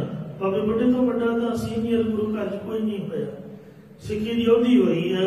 ਉਹ ਮਹਾਰਾਜ ਸੱਚੇ ਪਾਤਸ਼ਾਹ ਦੀ ਆਗਿਆ 'ਚ ਜਿਹੜੇ ਵੀ ਗੁਰੂ ਬਣਦੇ ਰਹੇ ਉਹਨਾਂ ਅੱਗੇ ਨਿਮਰਤਾ 'ਚ ਰਹਿੰਦੇ ਰਹੇ। ਤੇ ਸਭ ਤੋਂ ਪਹਿਲਾਂ ਗੁਰੂ ਅਮਰਦਾਸ ਜੀ ਦਾ ਮੋਹਰੀ ਨਾਮੇ ਛੋਟਾ ਪੁੱਤ ਸਾਹਮਣੇ ਖੜਾ ਹੋਇਆ, ਜਾਂ ਸਤਿਗੁਰਾਂ ਦਾ ਮੋਹਰੀ ਪੁੱਤ ਸਨਮੁਖ ਸਿੱਖ ਬਣ ਗਿਆ। ਰਾਮਦਾਸ ਪਿਆਰੀ ਪਾਏ ਜੀਓ। ਇਹ ਗੁਰੂ ਅਮਰਦਾਸ ਜੀ ਨੇ ਭਾਈ ਮੋਹਰੀ ਜੀ ਨੂੰ ਗੁਰੂ ਰਾਮਦਾਸ ਜੀ ਦੇ ਪੈਰੀ ਪਾ ਦਿੱਤਾ। ਆਖਿਆ ਸ਼ਾਬਾਸ਼ ਬੇਟਾ। ਪਹਿਲਾਂ ਵੀ ਮੂੰਹ ਘੁਮਾ ਗਿਆ ਸੀ ਭਰਾ ਨੂੰ ਬਾਬੇ ਮੋਹਨ ਵੱਲ ਵੇਖ ਕੇ, ਤੇ ਫਿਰ ਉਹ ਮਹਾਰਾਜ ਦੀ ਗੱਲ ਨੂੰ ਸਮਝ ਗਿਆ। ਤੇ ਗੁਰੂ ਸਾਹਿਬ ਨੇ ਆਪਦੇ ਤੇਵਰ ਦਿਖਾਏ ਕਿ ਖਬਰਦਾਰ ਵੀ ਮੈਂ ਬਸੇ ਹੋ ਜਾਊਗਾ। ਫਿਰ ਉਹਨੂੰ ਪਤਾ ਲੱਗਿਆ ਵੀ ਮਹਾਰਾਜ ਨਾਰਾਜ਼ ਹੋਣਗੇ, ਇਹ ਤਾਂ ਗੱਲ ਬਣਨੀ ਨਹੀਂ। ਹੁਣ ਜੋ ਹੋ ਗਿਆ ਗੁਰਤਾ ਗੱਦੀ ਤਾਂ ਜਿਹਨੂੰ ਮਿਲਣੀ ਸੋਧਾ ਮਿਲ ਹੀ ਗਈ। ਮਹਾਰਾਜ ਕਹਿੰਦੇ ਇਹਨਾਂ ਦੇ ਪੈਰੀ ਲੱਗੋਗੇ ਤੁਹਾਨੂੰ ਸਭ ਕੁਝ ਮਿਲੂਗਾ। ਉਹ ਤਾਂ ਸਨਮੁਖ ਹੋ ਗਿਆ। ਜਦ ਮੋਹਰੀ ਜੀ ਸਤਿਗੁਰਾਂ ਦੇ ਸਾਹਮਣੇ ਖੜਾ ਹੋਇਆ ਤੇ ਗੁਰੂ ਅਮਰਦਾਸ ਜੀ ਨੇ ਪੁੱਛਿਆ ਵੀ ਮੋਹਰੀ ਪੁੱਤਰ ਗੁਰਤਾ ਗੱਦੀ ਚਾਹੀਦੀ ਹੈ ਜਾਂ ਹੋਰ ਕਿਸੇ ਵਸਤੂ ਦੀ ਇੱਛਾ ਲੈ ਕੇ ਖੜਾ ਹੋਇਆ? ਤਾਂ ਮੋਹਰੀ ਜੀ ਕਹਿਣ ਲੱਗੇ ਨਹੀਂ ਸਤਿਗੁਰੂ ਜੀ ਮੈਨੂੰ ਗੁਰਿਆਈ ਨਹੀਂ ਚਾਹੀਦੀ, ਮੈਨੂੰ ਤਾਂ ਸਿੱਖੀ ਦਾ ਦਾਨ ਚਾਹੀਦਾ। ਗੁਰੂ ਜੀ ਦੀ ਗੱਲ ਸਮਝ ਗਿਆ ਉਹ ਮੌਕੇ ਸੇ। ਜਦ ਭਾਈ ਮੋਹਰੀ ਜੀ ਨੇ ਸਿੱਖੀ ਦਾ ਦਾਨ ਮੰਗਿਆ ਤਾਂ ਸਿੱਖੀ ਦੀ ਮਹਾਨਤਾ ਦਰਸਾਉਣ ਲਈ ਸਤਿਗੁਰਾਂ ਨੇ ਬਚਨ ਕੀਤੇ ਵੀ ਤੂੰ ਉਹ ਵਸਤੂ ਮੰਗ ਲਈ ਹੈ ਜਿਹਦੇ ਅਧੀਨ ਗੁਰਤਾ ਗੱਦੀ ਹੈ। ਭਾਵ ਤੂੰ ਸਿੱਖੀ ਮੰਗ ਕੇ ਵੱਡੀ ਵਸਤੂ ਮੰਗੀ ਹੈ। ਮਹਾਰਾਜ ਬਹੁਤ ਖੁਸ਼ ਹੋਏ। ਫਿਰ ਗੁਰੂ ਅਮਰਦਾਸ ਜੀ ਨੇ ਮੋਹਰੀ ਜੀ ਨੂੰ ਬਾਂਹ ਤੋਂ ਫੜ ਕੇ ਆਖਿਆ ਵੀ ਆ ਲੈ ਮੈਂ ਤੈਨੂੰ ਪੈਰ ਦਿਖਾਉਂਦਾ ਮਹਾਰਾਜ ਦੇ, ਆ ਚਰਨ ਮੇਰੇ ਹੀ ਚਰਨ ਨੇ, ਆ ਭਾਈ ਮੱਥਾ ਟੇਕ। ਗੁਰੂ ਰਾਮਦਾਸ ਦੇ ਚਰਨੀ ਪਾਤਾ ਤੇ ਭਜਨ ਗਏ। ਇਹ ਹੁਣ ਗੁਰੂ ਨਾਨਕ ਦੇਵ ਜੀ ਦਾ ਚੌਥਾ ਸਰੂਪ ਨੇ। ਇਹਨਾਂ ਦੇ ਚਰਨੀ ਲੱਗਿਆ ਨਹੀਂ, ਤੁਹਾਨੂੰ ਭੱਲਿਆਂ ਨੂੰ ਕੋਈ ਤੋੜ ਨਹੀਂ ਰਹੂਗੀ, ਕਿਉਂਕਿ ਤੁਸੀਂ ਗੁਰੂ ਦੀ ਸਿੱਖੀ ਦਾ ਦਾਨ ਮੰਗਿਆ ਹੈ। ਰਾਮਦਾਸ ਪੈਰੀ ਪਾਏ ਜੀਓ। ਇਹੋ ਸ੍ਰੀ ਗੁਰੂ ਰਾਮਦਾਸ ਦੇ ਪੈਰੀ ਪਾਇਆ। ਸੰਭਵੈ ਪੈਰੀ ਸਤਿਗੁਰੂ ਤੇਰੀ। ਸਾਰੇ ਸਤਿਗੁਰੂ ਰਾਮਦਾਸ ਜੀ ਦੇ ਚਰਨੀ ਪਏ। ਜਿੱਥੈ ਗੁਰੂ ਆਪ ਰੱਖਿਆ। ਜਿੱਥੇ ਗੁਰੂ ਅਮਰਦਾਸ ਜੀ ਨੇ ਆਪਣਾ ਗੁਰਤਾ ਗੱਦੀ ਦੇ ਰੂਪ ਚ ਰੱਖਿਆ ਸੀ, ਭਾਵ ਤੀਜੇ ਸਤਿਗੁਰਾਂ ਨੇ ਸਭ ਕੁਝ ਆਪਣਾ ਸ੍ਰੀ ਗੁਰੂ ਰਾਮਦਾਸ ਮਹਾਰਾਜ ਜੀ ਨੂੰ ਹੀ ਸੌਂਪਦਾ। ਮੈਂ ਕੱਲ ਵੀ ਬੇਨਤੀ ਕੀਤੀ ਵੀ ਪੈਸੇ ਦੇਣੇ ਸੌਖੇ ਨੇ। ਜ਼ਮੀਨ ਤੁਸੀਂ ਆਪਦੇ ਜਵਾਈ ਦੇ ਨਾਲ ਲਾ ਸਕਦੇ, ਤੁਸੀਂ ਆਪਦੀ ਧੀ ਨੂੰ ਜਵਾਈ ਨੂੰ ਪੁੱਤਾਂ ਤੋਂ ਵੱਧ ਪਿਆਰ ਕਰਕੇ ਆਪਦਾ ਘਰ ਵੀ ਦੇ ਸਕਦੇ ਹੋ, ਪਰ ਉਮਰ ਨਹੀਂ ਕੋਈ ਪਿਓ ਦਾ ਪੁੱਤ ਦੇ ਕੇ ਰਾਜੀ। ਕੋਈ ਮਾਂ ਨਹੀਂ ਇਹੋ ਜਿਹੀ ਜੰਮੀ, ਕੋਈ ਪਿਓ ਨਹੀਂ ਜੰਮਿਆ ਜਿਹਨੇ ਆਪਦੀ ਉਮਰ ਅਰਦਾਸ ਕੀਤੀ ਹੋਵੇ। ਇੱਕੋ ਹੀ ਗੁਰੂ ਅਮਰਦਾਸ ਮਹਾਰਾਜ ਨੇ ਜਿਨ੍ਹਾਂ ਨੇ ਆਪਦੀ ਜਵਾਈ ਨੂੰ ਸੋ ਗੁਰੂ ਨਾਨਕ ਸਾਹਿਬ ਦਾ ਚੌਥਾ ਰੂਪ ਬਣਾਇਆ। ਉਹਨਾਂ ਦੀ ਸੇਵਾ ਤੇ ਪ੍ਰਸੰਨ ਹੋ ਕੇ ਧੀ ਦੀ ਸੇਵਾ ਤੇ ਖੁਸ਼ ਹੋ ਕੇ ਆਪਦੀ ਜਿਹੜੀ 6 ਸਾਲ ਉਮਰ ਸੀ ਉਹ ਵੀ ਭੇਟਾ ਕਰ ਦਿੱਤੀ। ਕੋਈ ਕਰ ਬਖੀਲੀ ਨਿਵਾ ਨਹੀਂ। ਜੇਕਰ ਕੋਈ ਉਸ ਵਕਤ ਈਰਖਾ ਕਰ ਕਰਕੇ ਗੁਰੂ ਰਾਮਦਾਸ ਜੀ ਦੇ ਚਰਨੀ ਆ ਕੇ ਨਹੀਂ ਝੁਕਿਆ ਸੀ ਫਿਰ ਸਤਿਗੁਰ ਆਣ ਦਿਵਾਇਆ ਤਾਂ ਉਹਦਾ ਹਿਰਦਾ ਪ੍ਰੇਰ ਕੇ ਸਤਿਗੁਰਾਂ ਨੇ ਫਿਰ ਲਿਆ ਕੇ ਨਮਾਉਣਾ ਕੀਤਾ, ਮਤਲਬ ਉਹਨੂੰ ਝੁਕਣਾ ਪਿਆ। ਸਤਿਗੁਰੂ ਅਰਜਨ ਦੇਵ ਦੇ ਚਰਨੀ ਆ ਕੇ ਨਵਾ ਦਿੱਤਾ ਜੋ ਗੁਰੂ ਰਾਮਦਾਸ ਦੇ ਸਾਹਿਬਜ਼ਾਦੇ ਹੋਏ। ਅਰਥਾਤ ਇਹ ਇਸ਼ਾਰਾ ਬਾਬੇ ਮੋਹਨ ਜੀ ਵੱਲ ਹੈ। ਉਸ ਵਕਤ ਬਾਬਾ ਮੋਹਨ ਜੀ ਦਿਲੋਂ ਈਰਖਾ ਕਰਕੇ ਇਹ ਤਾਂ ਸਾਡਾ ਸੇਵਕ ਹੋਇਆ, ਸੇਵਾ ਕਰਕੇ ਇਹਨੇ ਮਾਣ ਵਡਿਆਈ ਲਈ ਹੈ। ਸਤਿਗੁਰੂ ਰਾਮਦਾਸ ਜੀ ਦੇ ਚਰਨਾਂ 'ਚ ਨਹੀਂ ਨਿਵੇ ਸਨ, ਕਿਉਂਕਿ ਉਹ ਆਂਦੇ ਸੀ ਵੀ ਅਸੀਂ ਗੁਰਾਂ ਦੇ ਸੁਪੁੱਤਰ, ਇਹ ਸਾਡਾ ਸੰਬੰਧੀ ਹੈ, ਇਸ ਲਈ ਅਸੀਂ ਇਹਦੇ ਪੈਰੀ ਕਿਵੇਂ ਪਈਏ। ਤਾਂ ਸ੍ਰੀ ਗੁਰੂ ਅਮਰਦਾਸ ਜੀ ਨੇ ਬਚਨ ਕੀਤੇ ਕਿ ਜਿਹੜਾ ਗੁਰੂ ਰਾਮਦਾਸ ਜੀ ਦੇ ਚਰਨੀ ਨਹੀਂ ਪਵੇਗਾ ਉਹ ਹੰਕਾਰ ਦੇ ਸਹਿਤ ਆਫਰ ਜਾਵੇਗਾ। ਕਿਉਂ ਜਿਹੜੇ ਵੀ ਗੁਰਾਂ ਦੇ ਚਰਨੀ ਨਹੀਂ ਪਏ ਗੁਰੂ ਰਾਮਦਾਸ ਦੇ, ਉਹ ਸਾਰੇ ਆਫਰ ਗਏ। ਬਾਬਾ ਮੋਹਨ ਜੀ ਨੂੰ ਵੀ ਹੰਕਾਰ ਰੂਪੀ ਅਪਰੀਮਾ ਹੋ ਗਿਆ। ਉਸ ਦਿਨ ਤੋਂ ਕਲਪਦੇ ਰਹੇ, ਕੜੇ ਕਲੇਸ਼ ਰਹੇ, ਮਨ 'ਚ ਸ਼ਾਂਤੀ ਨਾ ਆਈ। ਬੜਾ ਗੁੱਸਾ ਸੀ ਇਹਨਾਂ ਦੇ ਮਨ ਵਿੱਚ। ਜਦੋਂ ਸਤਿਗੁਰਾਂ ਨੇ ਜੋਤੀ ਜੋਤ ਸਮਾਉਣ ਦੀ ਤਿਆਰੀ ਕਰ ਲਈ ਤਦ ਬਾਬਾ ਮੋਹਨ ਜੀ ਨੇ ਆ ਕੇ ਸਤਿਗੁਰਾਂ ਅੱਗੇ ਬੇਨਤੀ ਕੀਤੀ ਕਿ ਸਤਿਗੁਰੂ ਜੀ, ਜਿਸ ਦਿਨ ਦਾ ਆਪਣਾ ਬਚਨ ਨਹੀਂ ਮੰਨਿਆ ਉਸੇ ਦਿਨ ਦਾ ਮੇਰਾ ਮਨ ਕਲਪਨਾ ਕਲੇਸ਼ ਵਿੱਚ ਰਹਿੰਦਾ ਹੈ ਜੀ। ਮੈਂ ਸਮਾਧੀ ਵੀ ਲਗਾਉਣਾ ਪਰ ਸ਼ਾਂਤੀ ਨਹੀਂ ਆਉਂਦੀ। ਹੁਣ ਆਪ ਜੀ ਜੋ ਵੀ ਆਗਿਆ ਕਰੋਗੇ ਉਹ ਮੈਂ ਮੰਨਣ ਨੂੰ ਤਿਆਰ ਹਾਂ। ਆਪ ਜੀ ਦੀ ਆਗਿਆ ਹੋਵੇ ਤਾਂ ਹੁਣ ਮੈਂ ਚੌਥੇ ਸਤਿਗੁਰਾਂ ਦੇ ਜਾ ਕੇ ਪੈਰ ਫੜ ਲਵਾਂ। ਹਰ ਕਹਿੰਦੇ ਨਹੀਂ, ਹੁਣ ਦੀ ਗੱਲ ਮੰਨਦੀ ਤੇਰੀ, ਉਹ ਮੌਕਾ ਸੀਗਾ, ਉਹ ਲੰਘ ਗਿਆ। ਤਾਂ ਤੀਜੇ ਸਤਿਗੁਰੂ ਮਹਾਰਾਜ ਕਹਿਣ ਲੱਗੇ, ਹੇ ਮੋੜ, ਉਹ ਵੇੜਾ ਹੁਣ ਲੰਘ ਚੁੱਕਾ ਹੈ, ਪਰ ਤੁਸੀਂ ਜੋ ਗੁਰੂ ਨਾਨਕ ਜੀ ਦੀ ਗੱਦੀ ਦੀ ਸ਼ਰਨ ਆਏ ਹੋ ਉਹਦੀ ਲਾਜ ਰੱਖਦੇ ਬਚਨ ਕਰਦੇ ਆ ਵੀ ਆਖਰ ਸਵੇਰ ਦਾ ਭੁੱਲਿਆ ਸ਼ਾਮ ਨੂੰ ਘਰ ਆ ਜਾਏ, ਉਹਨੂੰ ਭੁੱਲਿਆ ਨਹੀਂ ਕਹੀਦਾ, ਉਹਨੂੰ ਮਾਫੀ ਦੇ ਦੇਈਦੀ ਹੈ। ਤੇ ਪਰ ਉਹ ਟਾਈਮ ਤਾਂ ਹੁਣ ਗਿਆ ਕਿ ਸ਼ਾਂਤੀ ਲਈ ਹੁਣ ਜੇ ਤੂੰ ਯਤਨ ਕਰਨਾ ਚਾਹੁੰਦਾ ਤੇ ਇਹ ਗੱਲ ਸਾਡੀ ਯਾਦ ਰੱਖੀ, ਜਦ ਇਹਨਾਂ ਦੇ ਸਾਹਿਬਜ਼ਾਦਾ ਸਤਿਗੁਰੂ ਬਣ ਗਏ, ਪੰਜਵੇਂ ਪਾਤਸ਼ਾਹ ਹੋਣਗੇ ਤੇਰੇ ਭਣੇਵੇਂ, ਪਰ ਤੂੰ ਭਣੇਵਾ ਨਾ ਜਾਣੀ, ਪੰਜਵੀਂ ਜੋਤ ਜਾਣੀ ਗੁਰੂ ਨਾਨਕ ਸਾਹਿਬ ਦੀ। ਸ੍ਰੀ ਗੁਰੂ ਅਰਜਨ ਦੇਵ ਜੀ ਗੁਰਤਾ ਗੱਦੀ ਤੇ ਵਿਰਾਜਮਾਨ ਹੋ ਕੇ ਤੇ ਤੇਰੇ ਕੋਲ ਪੋਥੀਆਂ ਸਾਹਿਬ ਲੈਣ ਆਉਣਗੇ। ਪੋਥੀਆਂ ਨੂੰ ਸਾਂਭ ਕੇ ਰੱਖੀ, ਹੋਰ ਕਿਸੇ ਨੂੰ ਨਾ ਦੇਈ। ਜੇ ਤੂੰ ਉਹਨਾਂ ਦੇ ਚਰਨੀ ਪਏਗਾ, ਪੈਰਾਂ ਨੂੰ ਹੱਥ ਲਾਏਗਾ ਤਾਂ ਤੇਰੇ ਮਨ ਨੂੰ ਸ਼ਾਂਤੀ ਆਵੇਗੀ। ਇਹਨਾਂ ਚਿਰ ਤੈਨੂੰ ਕਸ਼ਟ ਝੱਲਣਾ ਪਊਗਾ। ਫਿਰ ਬਾਬਾ ਮੋਹਨ ਜੀ ਨੇ ਸਤਿਗੁਰਾਂ ਨੂੰ ਪੁੱਛਿਆ ਕਿ ਮੈਂ ਤਾਂ ਹਰ ਵੇਲੇ ਸਮਾਧੀ 'ਚ ਸਥਿਤ ਰਹਿੰਦਾ, ਮੈਨੂੰ ਉਹਨਾਂ ਦਾ ਮਿਲਾਪ ਕਿਵੇਂ ਹੋਵੇਗਾ।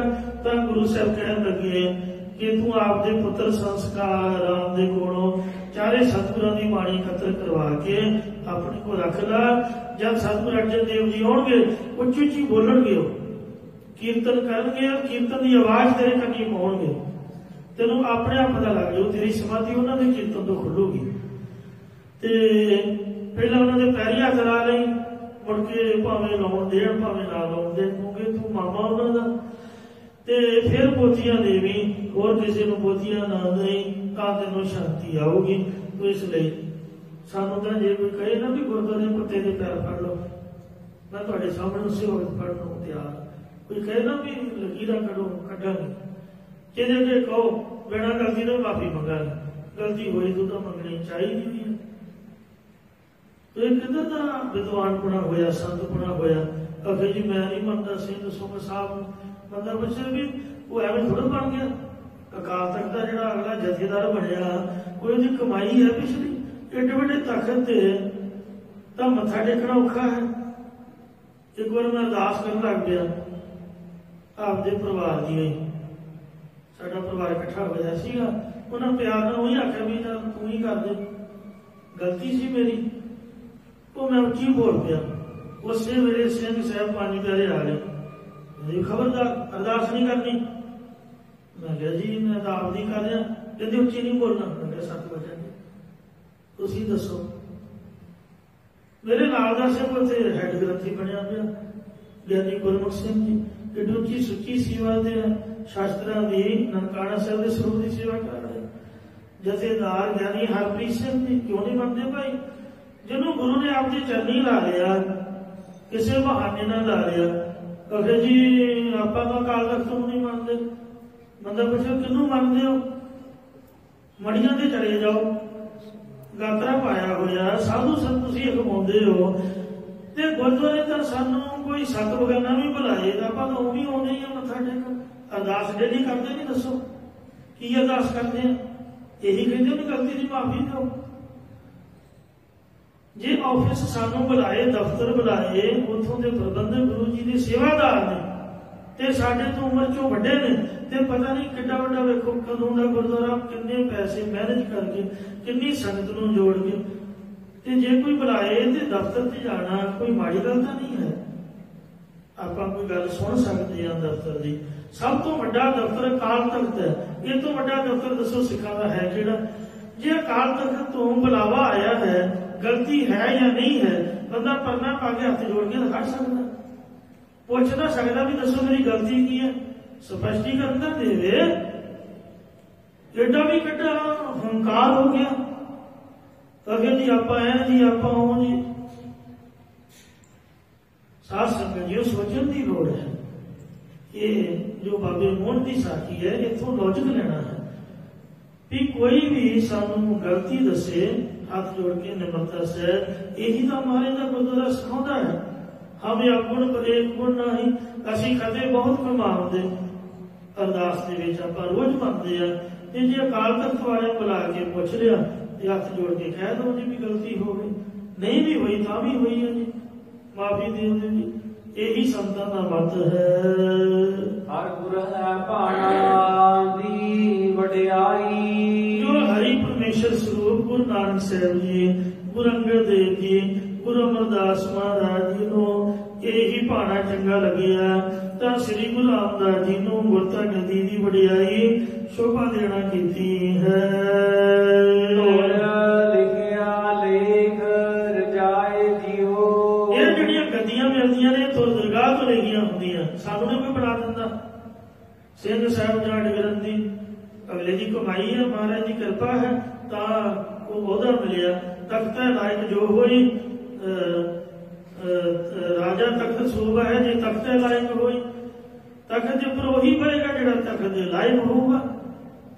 ਤੇ ਇਸ ਵਾਸਤੇ ਜਿਹੜੇ ਗੁਰੂ ਰਾਮਦਾਸ ਮਹਾਰਾਜ ਗੁਰਤਾ ਜੀ ਤਖਤ ਤੇ ਬੈਠੇ ਨੇ, ਉਹ ਵਾਹਿਗੁਰੂ ਦੀ ਆਗਿਆ ਦੇ ਅਨੁਸਾਰ ਹੀ ਗੁਰਿਆਈ ਦੀ ਵਡਿਆਈ ਨੂੰ ਗੁਰੂ ਅਮਰਦਾਸ ਜੀ ਪਾਸੋਂ ਪ੍ਰਾਪਤ ਕੀਤਾ ਉਹਨਾਂ ਨੇ।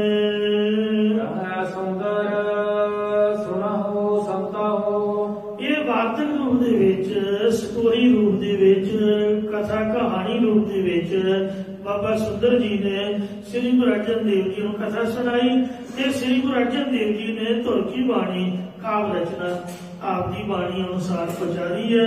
ਨਾਮ ਸੁੰਦਰ ਜੀ ਦਾ ਰੱਖਿਆ ਹੈ। ਬਾਣੀ ਧੁਰ ਕੀ ਹੈ, ਬਾਬੇ ਸੁੰਦਰ ਜੀ ਨਹੀਂ ਹੈ, ਗੁਰੂ ਅਰਜਨ ਦੇਵ ਸਾਹਿਬ ਮਹਾਰਾਜ ਦੀ ਹੈ, ਗੁਰੂ ਸਾਹਿਬ ਦੀ ਹੈ। ਤੇ ਬਾਬੇ ਸੁੰਦਰ ਨੇ ਇਹ ਸਾਰੀ ਸਟੋਰੀ ਸੁਣਾਈ। ਉਹ ਬਾਣੀ ਰੂਪ ਦੇ ਵਿੱਚ ਕਾਵ ਰਚਨਾ ਗੁਰੂ ਅਰਜਨ ਸਾਹਿਬ ਦੀ ਹੈ। ਸਤਿਗੁਰੂ ਮਹਾਰਾਜ ਉਚਾਰਨ ਕਰ ਰਹੇ ਹਨ, ਇਹ ਸੁੰਦਰ ਜੀ ਜੋ ਸ਼ਾਂਤ ਆਤਮਾ ਵਾਲੇ ਸਤਿਗੁਰਾਂ ਦੀ ਸਿੱਖਿਆ ਨੂੰ ਸੁਣੋ। ਸਭ ਜਗਤ ਪੈਰੀ ਪਾਏ ਜੀਓ। ਜਾਂ ਭਾਈ ਸੁੰਦਰ ਜੀ ਕਹਿੰਦੇ ਨੇ, ਇਹ ਸ਼ਾਂਤ ਆਤਮਾ ਵਾਲੇ ਸਤਿਗੁਰੂ ਜਾਂ ਇਹ ਬਾਬਾ ਬੁੱਢਾ ਜੀ ਆਦਿ ਸੰਤ ਜਨੋ, ਤੁਸੀਂ ਸੁਣੋ ਕਿ ਸ੍ਰੀ ਗੁਰੂ ਅਮਰਦਾਸ ਸਾਹਿਬ ਜੀ ਨੇ ਸਾਰੇ ਜਗਤ ਨੂੰ, ਸਾਰੇ ਸੰਸਾਰ ਨੂੰ ਗੁਰੂ ਰਾਮਦਾਸ ਮਹਾਰਾਜ ਦੇ ਪੈਰੀ ਚਰਨੀ ਪਾ ਦਿੱਤਾ ਹੈ ਜੀ। ਇੱਥੇ 6 ਪੌੜੀਆਂ ਰਾਮਕਲੀ ਸਾਹਿਬ ਦੀਆਂ ਸੰਪੂਰਨ ਹੋਈਆਂ ਨੇ। ਇੱਕ 6 ਅੰਕ ਹੈ ਜੋ 6 ਪੌੜੀਆਂ ਦਾ ਵਾਚਕ ਹੈ। ਅੱਗੇ ਏਕਾ ਲਾਇਆ ਹੈ, ਯਾਨੀ ਉਸ ਸਮੁੱਚੀ ਬਾਣੀ ਇੱਕ ਬਾਣੀ ਹੈ। तो गुरु महाराज की कृपा हुई, भुला चुका क्षमा करनी है जी। अगे दो समत बख्शने। हर गुर है भाना दी वडियाई। लेख